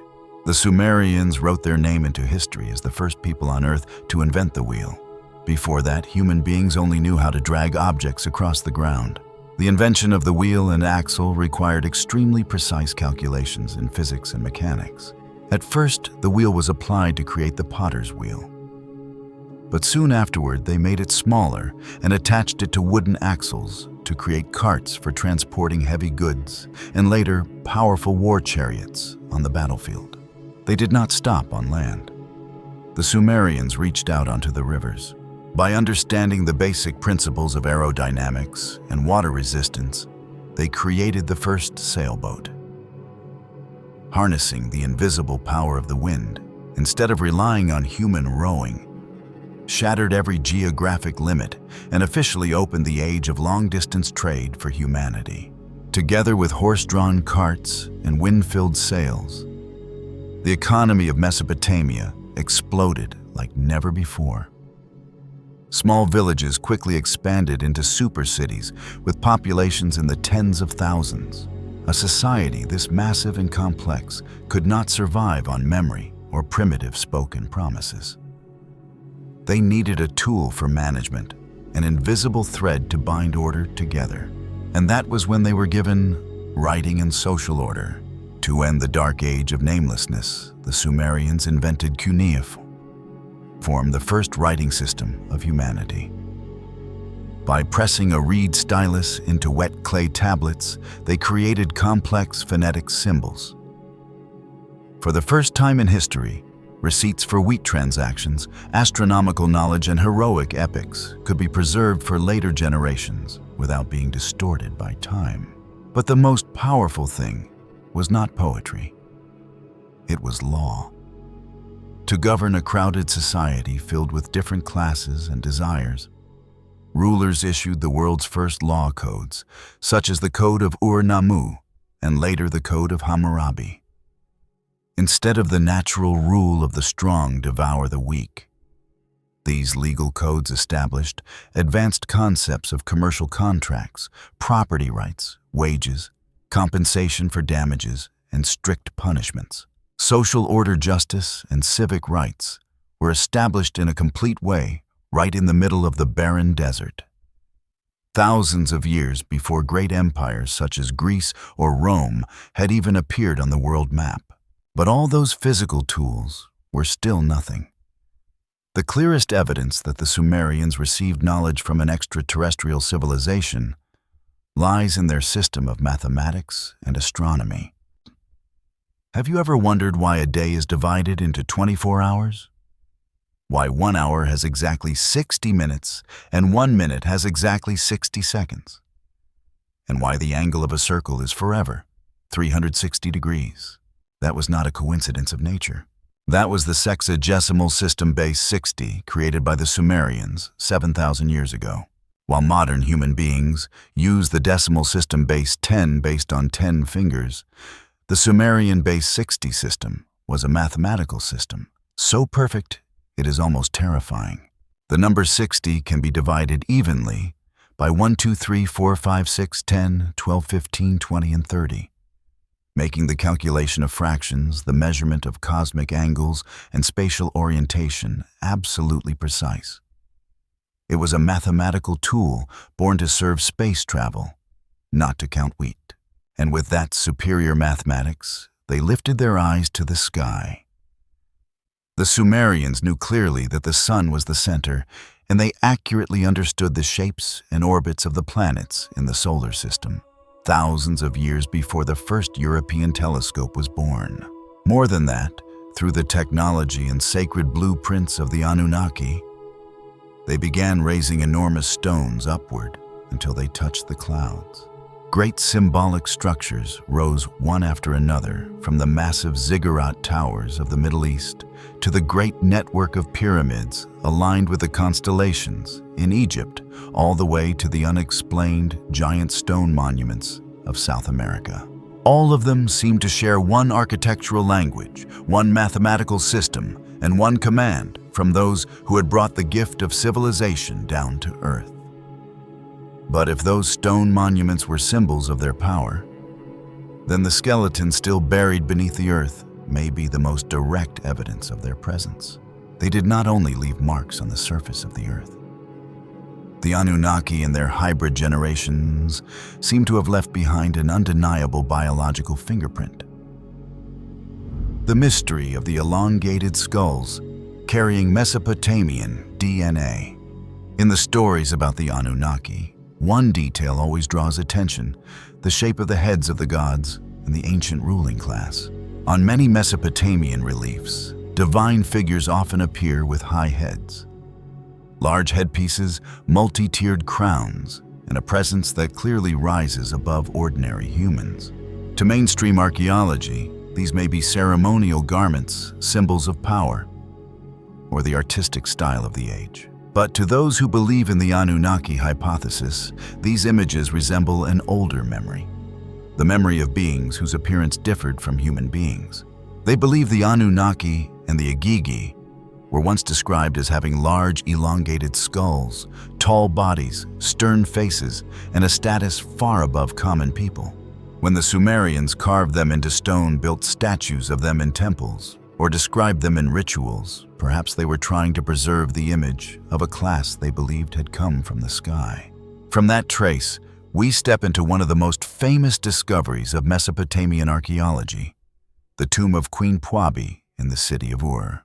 In 1927, archaeologist Leonard Woolley excavated the royal cemetery at Ur, one of the great centers of the Sumerians. Among the tombs that were found, Puabi's tomb made a special impression because it remained intact.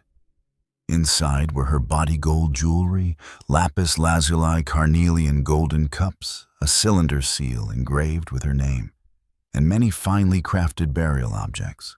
Everything in the tomb shows that Puabi belonged to a very high class. She was buried as a true royal figure with solemn ritual and enormous wealth. Her headdress, made of gold and precious stones, reveals the power status and wealth of the early elite of Ur. And Puabi herself makes the story even more fascinating. Her seal records her own name and title, creating the impression that she possessed independent authority within Sumerian society. This has led many people to ask, was Puabi merely a noble queen? Or did she belong to a special elite bloodline connected with the divine? In modern Anunnaki interpretations, Puabi's skull is often mentioned as a strange detail. Some people claim that the skull was larger and more elongated than normal, then connect it with the images of high-headed gods in Mesopotamian art. From there, Puabi is placed within the hypothesis of a hybrid bloodline between humans and the Anunnaki. If the Anunnaki once intervened in humanity, they would have needed an intermediary class to manage temples, organize labor, preserve rituals, and pass commands down to ordinary people. People like Puabi, in this view, may have belonged to that intermediary class living within human society, holding human authority yet carrying signs considered closer to the divine than to ordinary humans. For that reason, Puabi's tomb becomes a powerful connecting point between archaeology and the Anunnaki hypothesis. And when the story of elongated skulls is brought in, the entire discovery immediately opens a larger question. Did the first ruling class of Sumer once see themselves as descendants of gods who came down from the sky? That story becomes even stranger when we look to the other side of the world. On the Paracas Peninsula in Peru, archaeologists found hundreds of skulls with elongated shapes. These skulls belong to the Paracas culture, an ancient culture on the coast of South America, famous for burials, mummies, textiles, and complex rituals. The shape of the Paracas skulls is truly overwhelming. The skulls extend backward or rise upward, creating a form very different from ordinary human skulls. When they are placed beside images of high-headed figures in Mesopotamian art, the viewer immediately recognizes one similarity lands very far apart, both left behind images of human beings with unusually elongated heads. Mainstream archaeology explains this phenomenon through the practice of skull shaping from early childhood. When an infant's skull is still soft, people can use cloth wooden boards or binding cords to shape the head over many years. As the child grows, the skull develops according to the form that was pressed into it from infancy. This practice appeared in many places around the world and was often connected to status, community, identity, beauty ritual, or nobility. Even so, Paracas still holds a special place in debates about the Anunnaki. In 2014, several DNA test results were announced within research communities outside the academic mainstream. Those involved in the project claimed that a few Paracas skull samples carried genetic signs connected with the Middle East, the Caucasus, or regions near ancient Mesopotamia. This detail caused the story to explode into controversy. If those DNA samples truly showed Middle Eastern traces in an ancient group of people in Peru, the question would be enormous. How did that genetic line appear in South America thousands of years ago? Some explain it through ancient migration streams, complex population interaction, or possible errors in testing samples. Those who follow the Anunnaki interpretation see a bolder possibility. Elite bloodlines carrying traces from Mesopotamia may have spread very far across the seas, entered many cultures, and left signs both on the body and in ritual. The fascinating point lies in how these fragments appear in many places. Mesopotamia has images of deities and ruling classes with high heads, large headdresses, and a presence beyond ordinary people. Or Haspuabi, a powerful queen buried with royal ritual and enormous wealth. Paracas has hundreds of elongated skulls in a land half a world away from Sumer. The DNA claims pull the ancient Middle East into the story of South America. When these details stand side by side, the Anunnaki hypothesis creates a very powerful perspective. Perhaps there once existed an ancient elite bloodline connected with the gods, moving across many lands, entering dynasties, temples, and rituals, and leaving memories in many different forms. In this perspective, the elongated skull becomes a mark of power. It may have been a real physical feature of a special group of people. It may also have been a shape that later communities tried to imitate. A child from the upper class would have the skull shaped from infancy. When that child grew up, the form would immediately allow others to recognize the child's status. That person would step into temples, political marriages, royal rituals, and the governing system with a body already marked.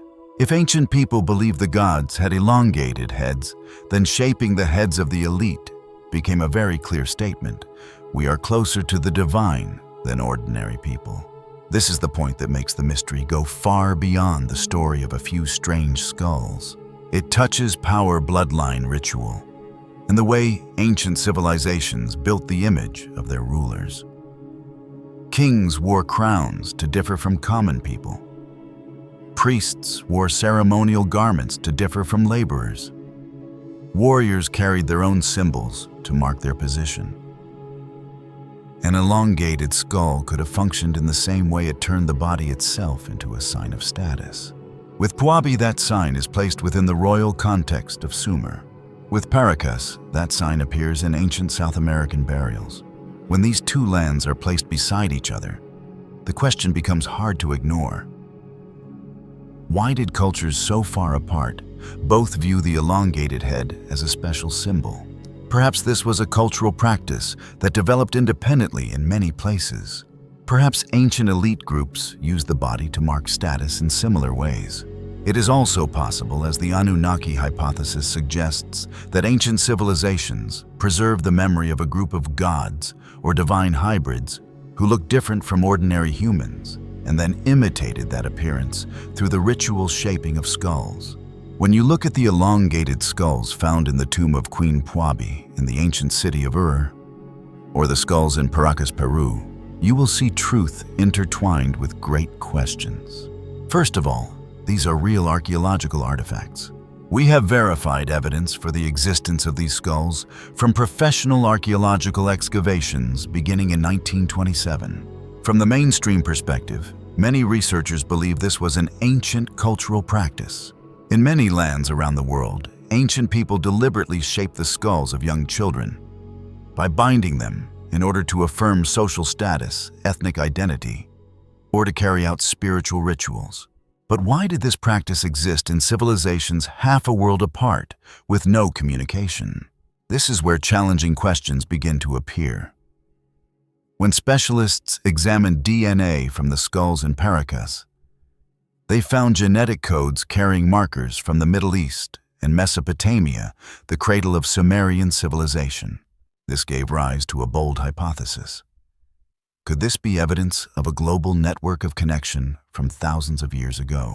Could these skulls be more than a custom, but also clues showing the presence of special human groups carrying the bloodline of the Anunnaki once spread across the planet? When you connect these clues together, the way you look at history changes completely.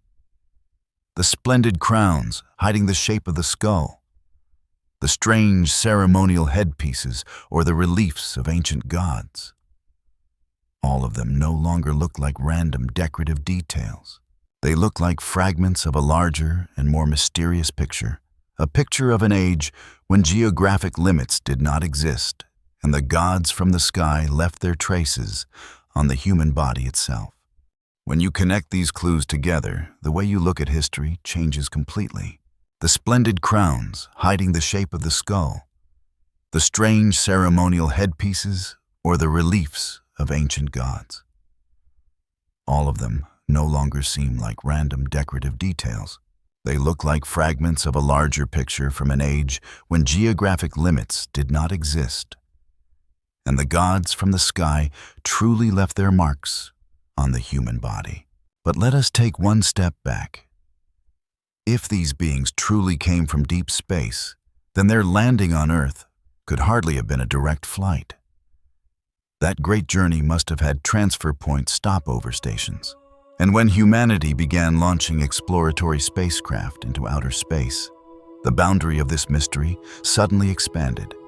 The next clue does not lie beneath the ground of Peru or Iraq, but in a cold, desolate place tens of millions of miles away from us, Mars. The discovery of a rock that looks like an Anunnaki on Mars. Among the millions of images sent back from Mars, there are moments that make viewers stop and stare for a very long time.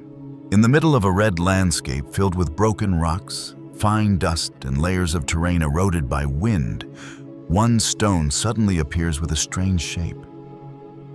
Its upper part resembles a head wearing a tall headdress. The lower body gives the impression of a figure sitting or standing at an angle.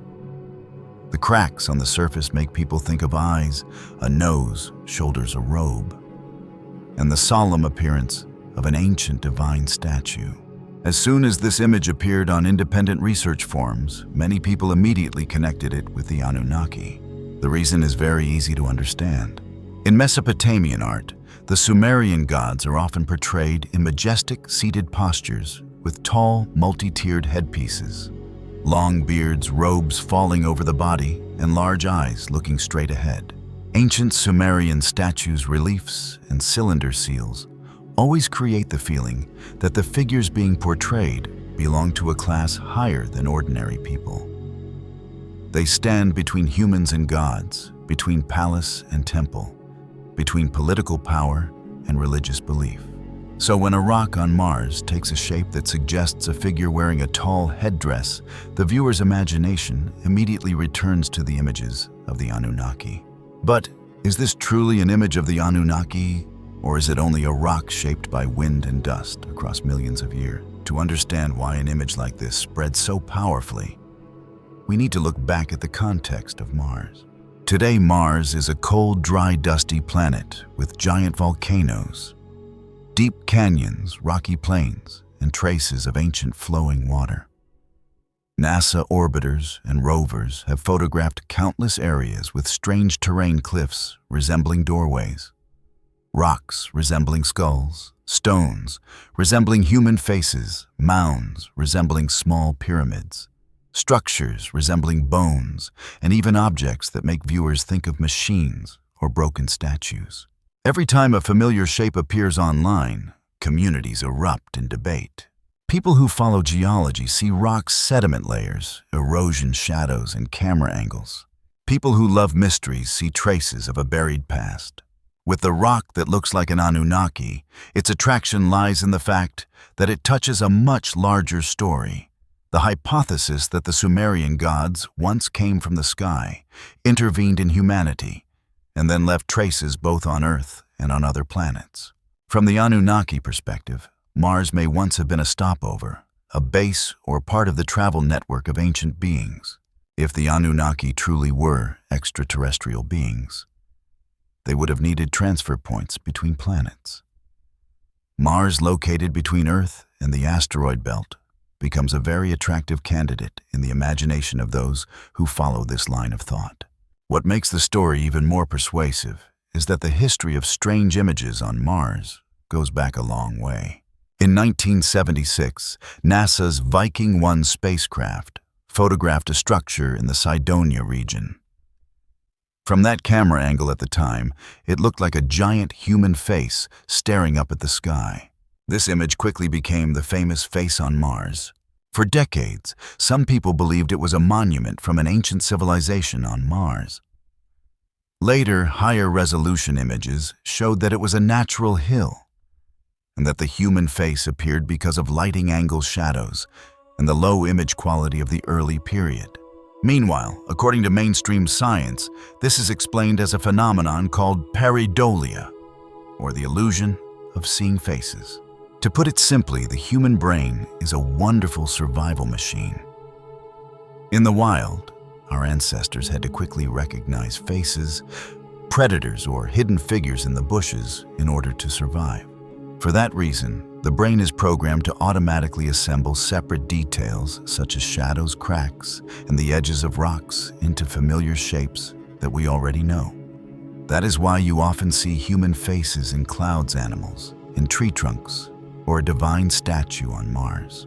The history of space exploration has already proven this. In 1976, NASA's Viking 1 spacecraft photographed the Cydonia region on Mars and created a shockwave known as the Face on Mars. For decades, many people believed it was a memorial from a lost civilization. But later, high-resolution images proved that it was only a natural hill, and that the face-like shape appeared entirely because of lighting angle and shadow. Even so, the debate still has not reached an end, as the world remains divided into two camps. One side believes in science. The other side believes in the Anunnaki. When viewers see a rock that looks like a statue, they immediately compare it with things already known on Earth. Egyptian statues, Sumerian statues, Babylonian reliefs, Greek, divine figures, the stone statues of Easter Island pyramids, ziggurats, temples, and ancient cities buried beneath the ground. In their minds, Mars becomes a giant archaeological desert. Every strange rock looks like a fragment of history waiting to be decoded. For those who believe in the Anunnaki, this connection becomes even stronger. The Anunnaki are described in Mesopotamian texts as gods connected with heaven, earth, power, civilization, order, and the creation of humankind. In modern versions of the ancient astronaut hypothesis, they are viewed as an advanced species that once descended to Earth, built the first centers of civilization, and gave humanity knowledge of agriculture, astronomy, metalworking, architecture, and ritual. For that reason, a rock on Mars that looks like an Anunnaki statue becomes a very compelling piece of the puzzle. It suggests the possibility that Sumerian symbols on Earth may have originated from a wider extraterrestrial network. It makes people ask questions about the path of the Anunnaki. Did they come directly to Earth, or did they once set foot on Mars first? It also revives a very bold idea: if Mars once had water, a thicker atmosphere, and a more habitable environment in the distant past, could an ancient civilization have existed there and then disappeared after a planetary catastrophe? Try to imagine this: a rock lying on the red surface of Mars. Around it are scattered gravel, fine dust, and other stone fragments. At first glance, it is only part of an empty landscape. But when it is enlarged, its shape begins to feel familiar. The top looks like a headdress. The front looks like a face. One vertical edge resembles the bridge of a nose. Two dark areas create the feeling of eye sockets. The lower body suggests a robe or a seated posture. Then place that image beside an ancient Sumerian statue. Mesopotamian figures often have tall headpieces, long beards, large eyes, solemn seated postures, and two hands placed in front of the body. The gods wear horned crowns, symbols of divine authority. Priests and kings are often carved in ritual postures, with rigid bodies, direct gazes, and an appearance as if standing before a higher power. When the two images are placed side by side, the viewer's mind will naturally ask, is this resemblance only coincidence, or is there a shared memory behind it? Mars, the stopover station of the god. Reality, modern science has confirmed that Mars was not always a dead desert. Billions of years ago, the red planet once had a thick atmosphere, a warmer environment, flowing rivers, vast freshwater lakes, and fertile sediment layers. The Jezero crater region, where NASA rovers are still diligently digging today, was once a water-filled river delta. If Mars once had such an ideal environment, then from the viewpoint of the ancient astronaut hypothesis, it would have been a perfect transfer point. If the Anunnaki truly traveled through the solar system, they would have needed a forward base before intervening on Earth. Perhaps that is why a few remnants like that ancient statue-like rock of this race were left behind here. And you? Do you believe in science, or do you believe in your own intuition that the Anunnaki truly lived here? Do not hesitate to leave your thoughts in the comments below, so we can discuss it together and search for the answer. But even if those rocks on Mars truly are the remains of a forward base or not, they are still only a stopover. To fully decode the picture of the visitors from the sky, we are forced to return to the deepest root. If the Anunnaki truly came to Earth and stopped by Mars, then where is their homeland located in that endless darkness? Thousands of years ago, the Sumerians left the answer on clay tablets, a great planet called Nibiru. The real existence of the ninth planet Nibiru. For decades, when researchers such as Zecharia Sitchin published translations about Nibiru, a planet with an extremely flattened elliptical orbit, entering the solar system only once every 3,600 years, mainstream science did not hesitate to ridicule it. Astronomers firmly declared that our solar system had already been completely mapped. There could not possibly be a giant planet hiding out there, while the most advanced telescopes failed to see it. The theory of Nibiru was stamped with the labels pseudoscience and delusion. The reason is very easy to understand. Modern telescopes have surveyed the sky with increasing depth. A large planet entering close to Earth on a short cycle like 3,600 years would create a very clear gravitational effect on the inner planets. Its orbit would also leave a strong trace in the structure of the solar system. For that reason, to astronomers, Nibiru, as popularly described, still belongs more to the realm of the ancient astronaut hypothesis than to a confirmed planet. But time has proven that sometimes modern science follows behind mythology. The pride of astronomy was dealt a fatal blow in the year 2016. At the California Institute of Technology, Caltech, one of the world's leading space research centers, two renowned astrophysicists, Konstantin Batygin and Mike Brown, published a report that shook the scientific world. They had found strong mathematical and gravitational evidence for the existence of a massive object hidden in the darkness of the solar system. NASA calls it Planet 9. What gave researchers of ancient texts goosebumps was not the fact that this planet might exist. It was the way Caltech scientists described it, which seemed to match 100% with what the Sumerians had written about Nibiru 6,000 years ago. The specific research process is as follows. In January of the year 2016, two researchers, Konstantin Batygin and Michael Brown at Caltech, announced a study that drew great attention.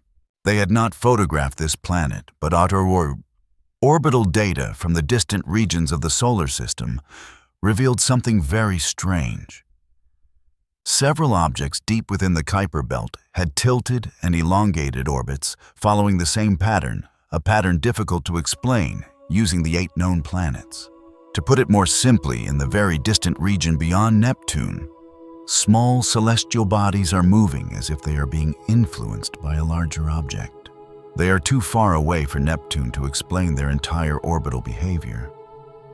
They also tend to line up in special directions. When Batygin and Brown ran simulations, a large planet at the outer edge of the solar system could explain that pattern. It comes from gravity. Scientists have not yet seen the planet, but they have seen the traces that a large planet could leave on the smaller objects around it. This method is very familiar in the history of astronomy. Neptune was also once predicted through its gravitational effect on Uranus before it was directly observed. Planet 9 is estimated to have a mass about 5 to 10 times that of Earth. It may belong to the group known as super-Earths or mini-Neptunes, meaning it is much larger than Earth, but smaller than the giant gas planets such as Jupiter and Saturn. Its orbit is also very unusual. This hypothetical planet is believed to follow a very long elliptical orbit, located many times farther away than Pluto. It may be an average distance from the Sun of about 400 to 800 astronomical units. 1 astronomical unit is the distance from Earth to the Sun. That means Planet 9, if it exists, is in a region so distant that sunlight reaching it is extremely weak. Its orbital period around the Sun is also extremely long. NASA estimates that one orbit of Planet 9 may last about 10,000 to 20,000 Earth years. This number is far longer than the 3,600-year cycle often associated with Nibiru in modern Anunnaki narratives. So is Planet 9 Nibiru. The answer must be placed very carefully.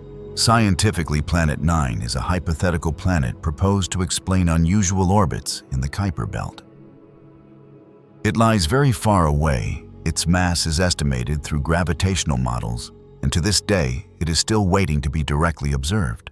Meanwhile, Nibiru in modern Anunnaki storytelling is a planet tied to the Sumerian gods, a 3,600-year cycle, the origin of the Anunnaki, and major events in human history.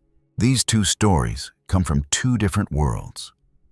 One side is modern astronomy, and the other is an interpretation of Mesopotamian texts and myths through the ancient astronaut lens. But the point where they intersect is exactly what makes us even more curious. For many years, people mocked the idea that the solar system could still contain a large planet far beyond Neptune. Then modern science began seriously searching for such a planet. It has a long orbit, lies beyond the familiar observational region, is large enough to pull the orbits of small celestial bodies off course, and may still be hidden in the farthest region of the solar system. Even more surprising is that when we compare the results discovered by Caltech scientists, they seem to match 100% with what the Sumerians wrote about Nibiru 6,000 years ago. Let us compare. First, in terms of size, Caltech announced that Planet 9 may have a mass 10 times that of Earth, with a size comparable to Neptune. The Sumerians also described Nibiru as a giant planet, radiant and far superior to the inner planets. Second, in terms of orbit, astronomical data indicate that Planet 9 has an extremely elongated, elliptical orbit, stretching far beyond the Kuiper Belt, far past Pluto. It takes thousands of years to complete one orbit around the Sun. This description perfectly matches the Shar cycle of 3,600 years associated with the planet Nibiru in ancient texts. Third, in terms of influence, although no telescope has captured a direct image of Planet 9 because it lies in a region that is too dark.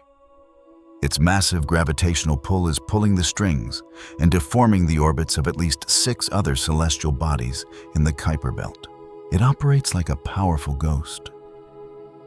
This matches perfectly with the story of Nibiru using its gravity to cause terrifying disturbances, tearing open Earth's crust and creating the Great Flood when it passed close by. Scientists at Caltech have stated that there is up to a 98% chance that this planet truly exists. It is out there drifting in endless darkness. Do you realize what this means? The most powerful supercomputers in the world, the most advanced astronomical simulation systems of the 21st century, in the end, may only be proving once again exactly what a Stone Age civilization carved into clay 6 millennia ago. If Planet 9 truly is Nibiru, then the entire chain of links becomes connected. The elongated skulls carrying Mesopotamian genes, the intervention in the TKTL1 genetic code, the strange rocks on Mars, and the megalithic structures reaching toward the sky. All of them are no longer separate stories. They become evidence of a vast, ruling network of the gods. And if a large planet truly exists at the outer edge of the solar system, the next question appears immediately. How could ancient people have known about it? This is exactly the point that Anunnaki theories often explore. In Mesopotamian texts, Nibiru is a word connected with the meaning of crossing point or point of passage. In Babylonian tradition, it is also associated with Marduk and several different astronomical identifications. Mainstream scholarship views Nibiru in ancient texts as a complex astronomical and theological term connected with positions in the sky points of crossing and known celestial bodies such as Jupiter in certain contexts. Meanwhile, According to the research of Zecharia Sitchin, Nibiru is a real planet located beyond Neptune with a long orbit, and it is the homeland of the Anunnaki. In his understanding, the Sumerian and Babylonian texts preserve the memory of a planet that modern humanity has forgotten. The Anunnaki came from there, descended to Earth, intervened in the origin of humankind, opened the first civilizations, and left their traces in mythology. This is the origin of the idea of Nibiru in modern popular culture. It combines three things: Mesopotamian texts, the ancient astronaut hypothesis, and a planetary model with a very long orbit.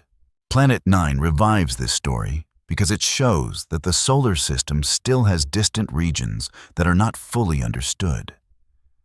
The Kuiper Belt and the regions beyond it contain many icy, small, dark objects that move very slowly. Searching for a large planet there is like searching for a faint point in an enormous ocean of data. A planet that far away is very difficult to detect.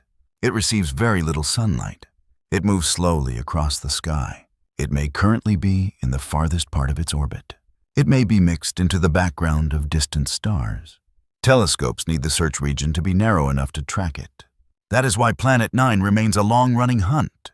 Scientists use orbital simulations data from large telescope sky surveys and the movements of distant objects to narrow down its possible location. Telescopes such as Subaru Keck and new sky survey programs are expected to help reduce the search area. The most important point lies in gravity. If Planet 9 exists, it is leaving traces through the way distant objects in the Kuiper Belt move. These objects are like small witnesses at the edge of the solar system. They do not speak through images, but through orbits. When many orbits tilt together, stretch out together, and cluster in strange directions, astronomers begin to ask whether a large object is silently affecting them. So for science, it is a fascinating problem. For those who follow the Anunnaki hypothesis, it is a powerful echo of Nibiru. They will say that the Sumerians once recorded a distant planet moving on a long orbit, connected with gods who descended from the sky. Modern science is now also searching for a distant planet moving on a long orbit, exerting gravitational influence on the outer edge of the solar system. These two stories do not match perfectly in every detail, but they are close enough to raise a thought-provoking question. The greatest difference lies in the orbital period. Sitchin's Nibiru is usually said to have a cycle of 3,600 years. Planet 9 is estimated to take about 10,000 to 20,000 years to orbit the Sun. That gap is very large. For that reason, Planet 9 revives the idea of a distant planet with a long orbit located beyond the familiar region of the solar system. An idea that once stood at the center of the Nibiru story in popular culture. We often think the solar system has already been completely drawn in textbooks, the Sun in the center, 8 planets orbiting around it. Pluto at the distant edge, and beyond that, a cold emptiness. But modern research shows that the region far beyond Neptune is much more complex than that. There is Sedna. There is 2012 VP 113. There are the Sednoids. And there are objects with orbits so elongated that one of their revolutions exceeds the entire history of human civilization. At that distant edge, time operates by another rhythm. 1 year on Planet 9, if it exists, may be longer than the entire period from the time humans began building the first cities until today. A planet like that could travel through most of its orbit in silence so far away that humans could almost never notice it with the naked eye. Nibiru in the Anunnaki narrative is the planet of the long cycle. It turns astronomical time into mythological history. Each time it returns, the gods may return, great events may occur. Civilizations may be raised up or erased. Whether people believe it or not, the structure of that story carries enormous power: a distant world, a long orbit, an ancient people, and the memory of visitors from the sky. Planet 9 has not confirmed that. But Planet 9 helps modern audiences understand that a large planet hidden at the outer edge of the solar system is something science is still seriously considering. If Planet 9 is found in the future, it will be one of the greatest astronomical discoveries of this century. It will expand the map of the solar system. It will help explain the strange orbits in the Kuiper belt. It will show that the solar system once went through a formation, history more complex than human beings had ever imagined. And of course, within the community interested in the Anunnaki, that discovery will immediately be placed beside Nibiru. People will ask, is this the planet Sitchin once spoke about? What connection does it have with ancient texts? Did the Sumerians truly know about a distant planet like that? Or was Nibiru in Babylonian texts merely an ancient astronomical term, while Planet 9 is a completely independent scientific planet? Those questions will continue to spark debate. But even before Planet 9 is directly photographed, the search for it is already enough to change the way we look at the outer solar system. It reminds us that the map we currently hold still has blank spaces. The small objects very far away are still telling scientists about some unseen gravitational force. And sometimes a small deviation in an orbit can lead human beings toward a world that has never been seen. And the most terrifying thing does not lie in the past. Nibiru is still turning. Its brutal elliptical orbit is still continuing. If the homeland of the gods is truly drawing closer to the inner solar system, then humanity's greatest question is no longer, do they exist? But rather, when will they return? Secret Stargates and the hidden war of the modern age. If the homeland of the gods is truly drawing near, then a massive paradox appears. Let us do a logical calculation. The planet Nibiru takes 3,600 years to complete one orbit. If the Anunnaki traveled only by spacecraft, using ordinary propulsion fuel like the technology we have today, they would spend centuries just traveling from Nibiru to Earth. Clearly, a race capable of redesigning genetic code and building a cosmic mathematical system would not waste time crawling slowly between the stars like that. They needed a shortcut, a technology that could cross the boundaries of space and time. According to the decoding of independent researchers from ancient texts, the gods did not fly down to Earth. They stepped through it. Instead of using traditional spacecraft, the hypothesis suggests that the Anunnaki possessed networks of Stargates devices, capable of creating wormholes that bend space-time, allowing them to instantly travel between planetary systems. And the chilling question is, where were these Stargates placed? Ancient records indicate that these gates of the gods did not float in the sky.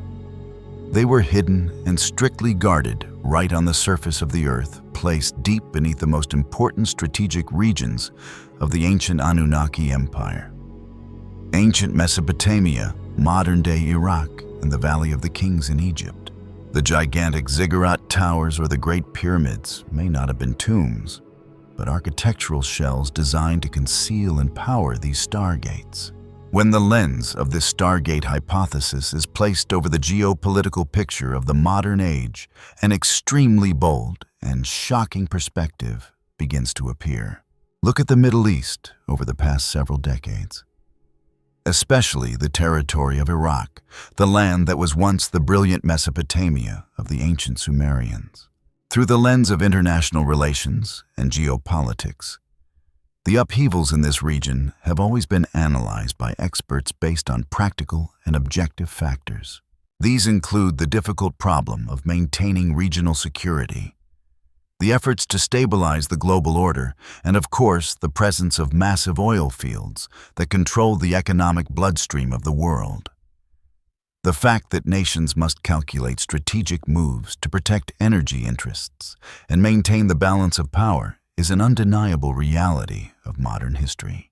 However, as the fog of war reports gradually clears, a major question begins to ignite in the minds of alternative history researchers. They argue that if all those seismic upheavals were merely a matter of fossil energy, the world perhaps would not have witnessed such intense, persistent, and strangely concentrated attention on one single geographic coordinate. Oil can be found in many different territories across the globe. But the true cradle of human civilization, the place that hides the most ancient secrets about our origin, can only exist in one place forever. From this blind spot, an entirely new perspective opens. Conspiracy researchers begin connecting the events and pointing to a chilling overlap between the map of modern hotspots and the map of ancient archaeology. They raise a shocking question. Could those profitable barrels of black gold be only a perfect velvet curtain, an excellent geopolitical cover, used to conceal a campaign of far greater scale and significance? This argument is not without basis.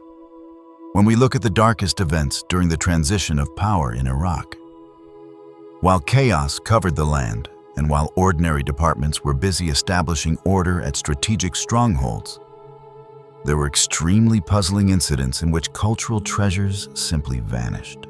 The most striking example was the lightning-fast break-in and sweeping looting of the National Museum of Iraq in Baghdad, along with the disruption of major archaeological valleys such as the ancient city of Ur in Babylon.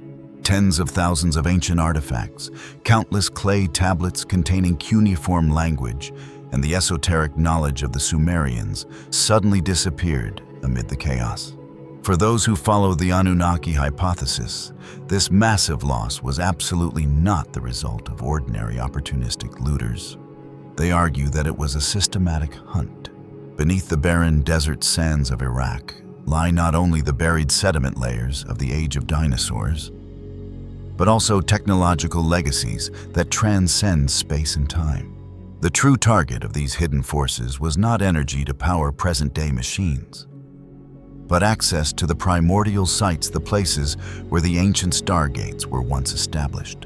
Within the logic of this hypothesis, controlling the land of Mesopotamia means holding the exclusive key to unlock the legacy of the gods.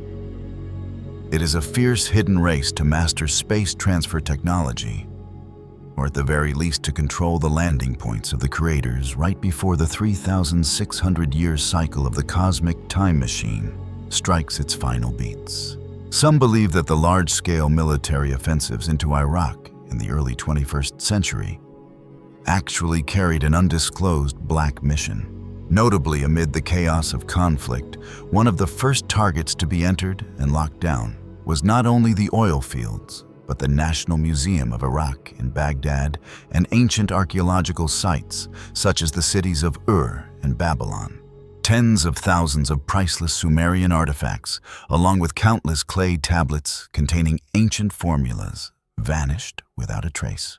What were they searching for beneath the ruins of a 7,000-year-old civilization? The hypothesis suggests that a hidden force elite secret societies carrying the legacy of the Anunnaki hybrid generation is urgently searching for and fighting over control of the Stargate remains sleeping beneath the desert sands. Why now? Because the cosmic clock is counting down. The 3,600-year cycle of the planet Nibiru is repeating. These hidden powers understand that when the homeland of the gods reaches a close enough position, the Stargate system on Earth will be activated again.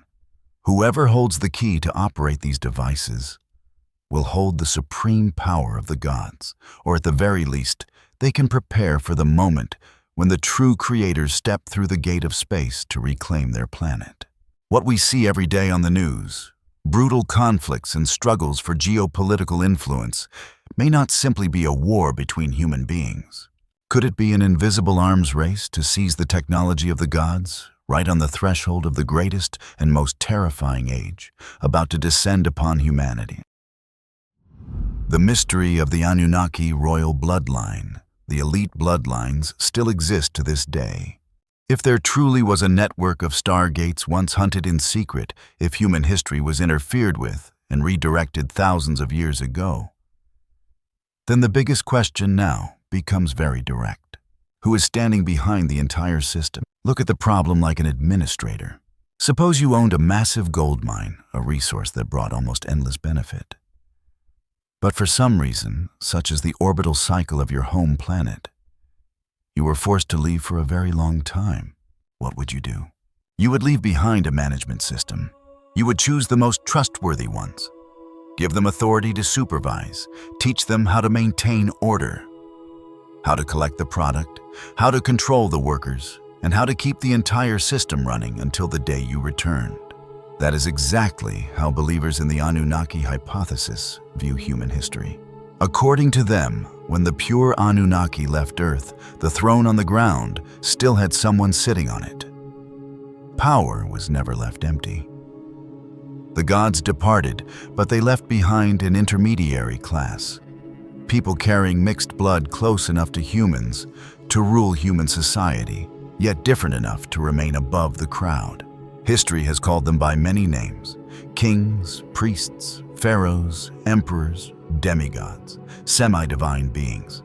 In Greek, they are demigods. In the interpretation of the Anunnaki theory, they are hybrid generations, individuals believed to possess superior intelligence, special bloodlines, and a portion of the genetic code of the sky gods. This is where the concept of royal bloodline becomes important. Those who follow this view believe that the first ruling class of humanity appeared on the surface as political leaders. But beneath the crown, the rituals and the divine myths, they may have been preserving a separate genetic line. That genetic line was viewed as the key to maintaining power, controlling knowledge, preserving astronomical secrets, and governing human society across many ages. For that reason, when we look back at the history of great civilizations, one pattern becomes very noticeable. Royal classes have always been obsessed with bloodline. In ancient Egypt, the pharaohs often connected themselves with the gods. They claimed divine origin, ruled according to the will of the gods, and were seen as the bridge between heaven and earth. Some dynasties maintained marriage within the royal family, even marriages between siblings of the same bloodline, in order to keep power inside the ruling house. In Rome, emperors were gradually deified. Augustus was placed in the position of son of a god after Julius Caesar was worshipped. Noble families treated bloodline, family name, ancestry, and inheritance rights as the foundation of political power. In Europe, throughout many centuries, royal families constantly married one another. They preserved thrones through marriage, created alliances through bloodline, and protected succession rights by choosing spouses within a very narrow noble circle. The House of Habsburg is a prominent example. Inbreeding that continued across many generations left clear consequences in health appearance and fertility. Textbooks usually explain this through power and property. Royal families married within their own circles to keep land thrones, wealth titles, and political alliances from falling into the hands of rivals. That explanation has a historical basis, but the Anunnaki hypothesis places another layer on top of it. From this perspective, the deeper issue lies in genetic code. Royal bloodline was kept sealed because it was viewed as a bloodline appointed by the divine.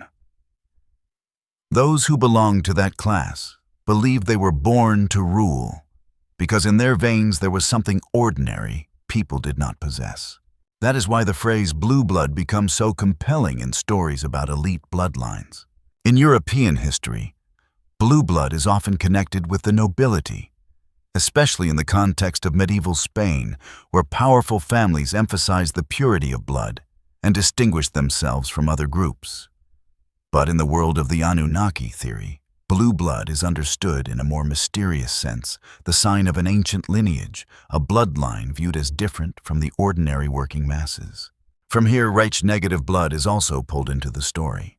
Some who follow this hypothesis believe that Rh negative blood is a sign of a strange genetic origin, because it appears in a small percentage of the population and is often surrounded by many speculations.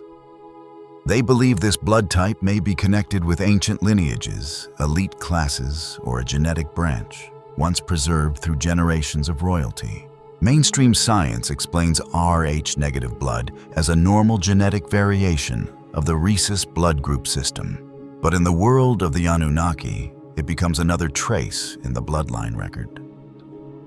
And when all of this is placed side by side, pharaohs claiming to be gods, rulers marrying within their own bloodlines, nobles speaking of blue blood families protecting their lineage, and stories about rare blood types. The elite bloodlines hypothesis begins to create a very clear picture. A ruling class tried to preserve what they saw as hereditary power. Over time, the way they ruled changed. In ancient times, power sat on a throne, wore a crown, held a scepter, entered temples, and received the kneeling worship of the people. Later, the crown gradually disappeared from the true center of power. The old-style kings gave way to bankers' financial dynasties, multinational corporations, investment funds, policy lobbying groups, elite secret societies and networks of power operating behind the stage of politics. In modern conspiracy narratives, names such as the Illuminati and Freemasonry are often brought into this picture. People view them as places that preserve ancient symbols, initiation rituals, ranking systems, and memories of a transgenerational elite class. The important point lies in the transformation of power. Ancient power was based on land armies, temples, and bloodline. Modern power is based on currency credit, central banks, public debt data, media corporations, and the ability to shape human behavior on a global scale. Kings of the old world collected taxes through soldiers. The modern system collects human energy through wages, debt, interest rates, bills, taxes, inflation, and survival pressure. This is the point that makes the Anunnaki hypothesis frightening to many people. It says that the machinery of slavery has not disappeared. It has only changed its form. Thousands of years ago, according to the Anunnaki narratives, the purpose of the project that created Homo sapiens was to create a self-reproducing labor force, intelligent enough to work strong enough to extract resources, and easy enough to control in order to serve the gods.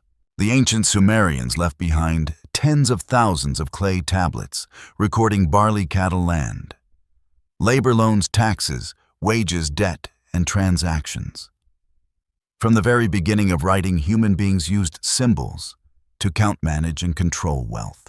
This is worth thinking about. Writing, one of the greatest inventions of humanity, appeared very early in an administrative and economic environment. It helped temples and palaces record who owed what, who delivered, how much grain, who received, which ration, who worked for which institution, and who owned what property. From the ordinary perspective, that is the development of civilization. From the Anunnaki perspective, it is a tool for managing the labor herd. And today, look at modern life.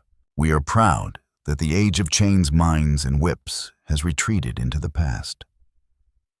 Many nations have laws, civil rights, elections, education, technology, hospitals, transportation, and comforts that ancient people could never have imagined. But survival pressure still keeps most of humanity inside a very familiar wheel. People borrow money to buy homes. They borrow money to go to college. They use credit cards to pay in advance. They work for decades to repay debt. They chase inflation. They fear losing their jobs. They fear losing insurance. They fear being unable to pay the bills. They fear growing old without enough money to live. The gold mine of the modern world is the time, health, attention, and labor energy of billions of human beings. Every day, people wake up, go to work, create products, sell their labor, pay debts, pay taxes, consume, and then return to work the next day. They are paid wages in order to keep living. But the greatest portion of the system's value often flows upward towards shareholders, banks, asset owners, investment funds, and groups that own the economic infrastructure.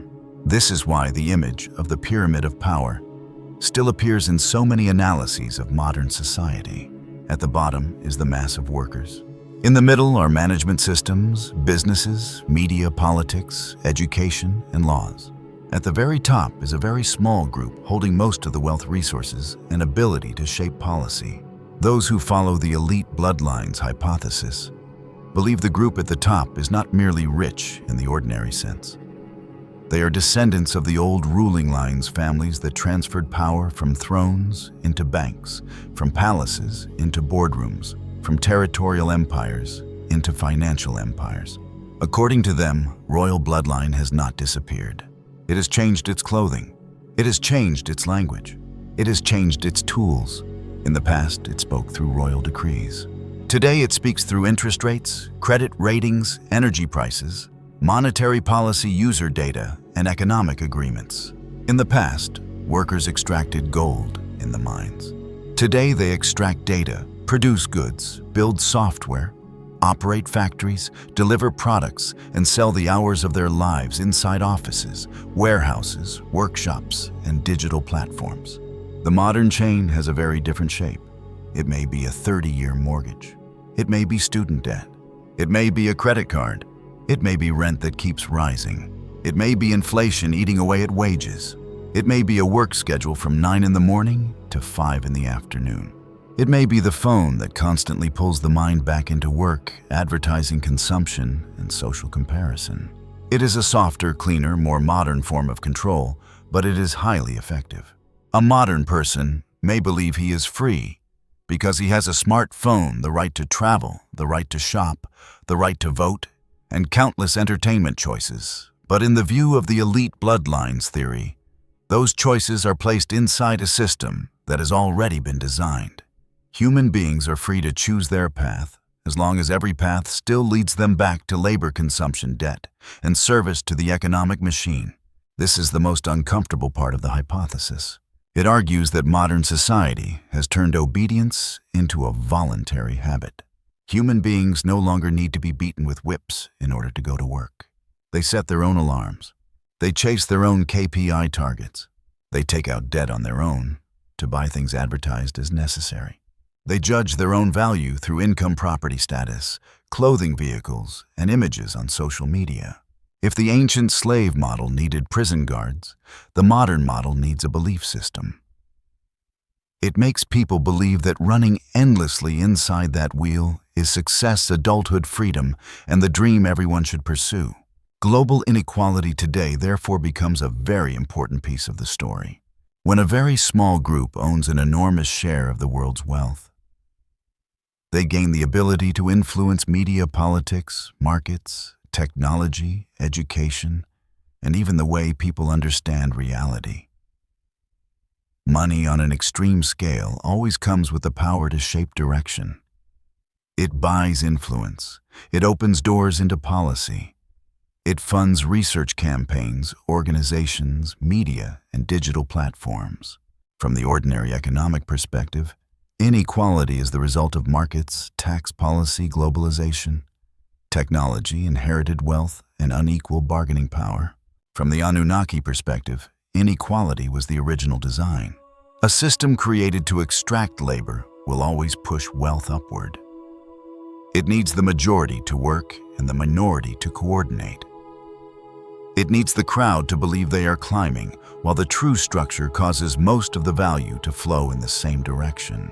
That is why the image of the Mesopotamian mine and the modern office are placed side by side. An ancient person swings a pickaxe in the mines of Abzu. A modern employee types on a keyboard inside a glass building. The appearance is very different. The tools are very different. The clothing is very different. But both use most of their living time to create value for a system positioned above them. In the Anunnaki narrative, the first humans worked to extract gold for the gods. In the modern world, human beings work to extract profit, data, energy, products, services, values, and attention for new power structures. What gives this story its power is the continuity of the model. From the Sumerian temple to the modern bank. From clay tablets recording debts to electronic credit records. From the overseer in the mine to the algorithm monitoring performance. From tribute to the king to cash flow moving upward into corporations and financial funds. From the ancient royal bloodline to modern elite families. All of this forms one great question. Is human history truly the story of freedom and progress? Or the story of a control system constantly changing its form through every age? Those who believe in elite bloodlines answer very clearly. They believe the Anunnaki royal bloodlines still exist. They moved through dynasties, blended into noble families, entered the financial system, and continued to hold power through currency, media, technology, and global policy. They also believe that the old objective remains unchanged. Control labor control, reproduction control, knowledge control, resources, and control the way human beings understand themselves. A people that forgets its origin is very easy to guide. A society that believes debt is normal will walk into the wheel by itself. A generation raised on consumption and entertainment will ask fewer questions about who truly benefits. A humanity divided by borders, parties, religions, races, culture wars, and social media will find it difficult to see the power structure standing above all of it. This is the core of the story. If the Anunnaki truly created humans for labor, they needed a management class after they left. If that class truly existed, it would protect bloodline power and knowledge through marriage ritual, finance, and closed networks. If that system has continued until today, then we are living inside the most modern version of a very ancient model. A small group manages the resources, while the majority creates wealth and believes it is free. The frightening thing is that the modern system runs very smoothly. It does not need leather whips. It uses contracts. It uses interest rates. It uses debt. It uses media. It uses the dream of success. It uses the fear of being left behind. It uses human ambition itself to pull human beings into continued labor. And at the top of that structure, according to believers in the elite bloodlines theory, remain the old bloodlines, the descendants of the Anunnaki managers, families that have learned how to rule through many different forms. In the past, they stood in temples and said they were chosen by the gods. Today they stand behind institutions, investment funds, global organizations, technology, and financial policy. In the past, they controlled gold in the earth. Today they control currency, credit data, and the flow of assets. In the past, human beings extracted resources for the gods. Today, human beings extract their own lives for a system they rarely see in full. This is why the mystery of the Anunnaki royal bloodline still lives so strongly in the modern imagination. It offers another way to read the history of power. It turns the inbreeding marriages of royalty into a strategy for preserving genes. It turns blue blood into the trace of an ancient lineage. It turns secret societies into archives of rituals and symbols. It turns banking debt and inequality into a new version of a very old extraction system. And it forces the listener to look back at their own life with a very uncomfortable question. Are we living in a free civilization? Or are we living inside a gold mine designed so subtly that the worker believes he is the owner of his own pickaxe? Whether a person believes or doubts this hypothesis, its power lies in the fact that it touches a very real anxiety of the modern age. Why is it that the more technology we have, the busier human beings become? Why does productivity increase while so many people still live under financial pressure? Why is global wealth so enormous while most of humanity still has to chase debt, wages bills, and the cost of survival? Why can families, corporations, and ultra-wealthy groups influence policy more than millions of ordinary people? These questions help the Anunnaki story move beyond the boundaries of ancient myth. It steps directly into modern life. It says that the old mine has changed into the office, the factory, the bank, the data center, and the stock market. The old overseers have changed into managers, algorithms, creditors, investors, and financial institutions. And the old stream of gold has changed into streams of money, data, labor, energy, and human attention. In the end, the image remains very clear. Whether swinging a pickaxe in the mines of Abzu thousands of years ago, or typing on a keyboard inside a skyscraper today, the basic question still remains: who is receiving the largest share of the results of human labor? If the answer always leads to the top of the same pyramid, then perhaps the mystery of the Anunnaki royal bloodline has never belonged only to the past. Perhaps it is still alive inside families, networks, financial systems, and power structures that we encounter every day, but rarely see in full. And if that is true, humanity is not only trying to rediscover its origin, humanity is trying to recognize who wrote the rules of the game from the very beginning. The awakening of junk DNA and humanity's Counterstrike. But if the story ended only with absolute rule and eternal slavery, then perhaps humanity would have been completely trapped in a darkness with no way out. And yet, there is one final piece. A great secret that does not lie beneath the desert ruins of Iraq, does not lie on Mars, and does not lie inside the centers of financial power. The true war of the 21st century is taking place inside every cell of your own body. Modern anatomy and genetics reached a historic milestone when they successfully mapped the human genome. But as soon as that great project was completed, science ran into an utterly unreasonable truth. Researchers were stunned to realize that only less than 10% of the DNA sequence in our bodies actually carries coding information to create proteins and maintain basic life functions. So what is the remaining?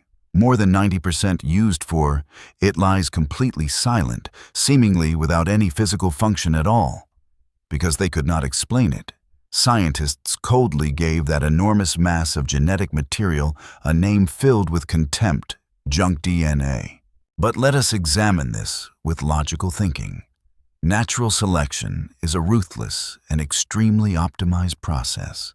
Mother Nature, or the evolutionary process, would never spend energy maintaining a massive amount of genetic junk, carefully protecting it and passing it from generation to generation for hundreds of thousands of years without a specific purpose. Unless it is not junk at all. Through the lens of the ancient astronaut theory, that 90% of DNA is a great blueprint that has been unplugged. Remember the brutal internal conflict of the gods. Supreme Commander Enlil always wanted to create an obedient slave species, ignorant and easy to destroy. But Enki, the scientific father of humanity, the one who always carried a strange love for his own creation, secretly outmaneuvered the royal council. Enki did not create a soulless biological machine. He secretly placed inside us the entire superior genetic code, the psychic potential, the cosmic intelligence, and the clairvoyant power of the Anunnaki bloodline itself. However, to protect humanity from Enlil's slaughter, Enki was forced to seal them away. He placed all that divine power into a state of hibernation or deactivation. What we call junk DNA is actually a hidden archive of cosmic code, a biological time bomb patiently waiting for the moment it will be awakened. And the miraculous thing is that moment seems to be arriving. Modern energy researchers point out that along with the great orbital shift of the planet Nibiru and the transformations of the solar system, Earth is entering a region of space with an extremely high vibrational frequency. Cosmic magnetic fields are sweeping across our planet like a gigantic resonance wave. And under the impact of this frequency band, the genetic codes that have lain silent for the past 300,000 years are beginning to stir. That is exactly why over the last few decades we have witnessed an unprecedented explosion of awareness on a global scale. Human beings suddenly long to break the limits of wage slavery. Intuition, the sixth sense, and the brain's hidden healing abilities are developing powerfully in many people. We are beginning to question systems of power, question official history, and intensely long to rediscover our true origin. The hidden forces carrying the royal bloodline know very well that this is happening.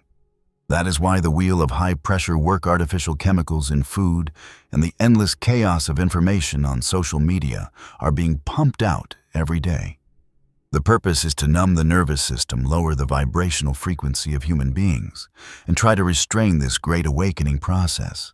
But once the genetic code of the gods has been switched on, no invisible chain can bind humanity any longer. The story of Sumer and the Anunnaki is not a historical lesson about collapse. It is a prophecy for the future. We are no longer weak, naked creatures trembling while holding stone pickaxes at the foot of the ziggurat towers. The body of every human being on Earth today is itself the ultimate Stargate slowly opening to reclaim its true legacy and power from the universe. We have now reached the final points of the great dossier called Anunnaki Genesis, the truth about the creators from the planet Nibiru. Throughout this journey, we have swept away the thick layers of time to look into the dark spaces that history textbooks have never dared to touch. From the extreme absurdity within Darwin's theory of evolution, the mystery of Rh-negative blood that seems separated from Earth's living world, to the perfect genetic cut in the TKTL1 gene code. We have listened again to the whispers from 7,000 years ago on Sumerian clay tablets, trembled before the similarity of the strange rock on the desolate surface of Mars. And were stunned to realize that the orbit of Planet Nibiru may not be a myth, but a physical entity hiding right inside our solar system.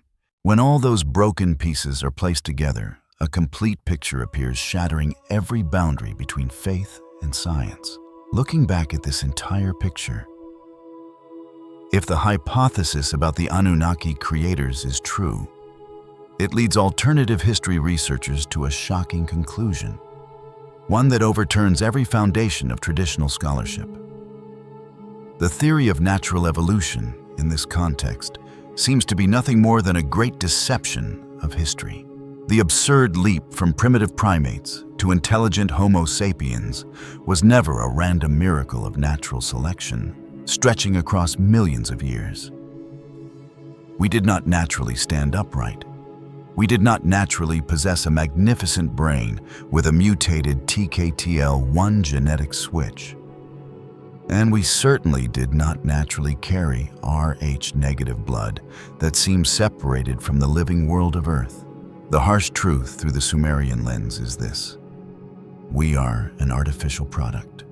Humanity was deliberately shaped by the surgical blade of genetic technology forced into existence only to serve as biological tools, machines of flesh and bone chained inside the dark gold mines of Abzu.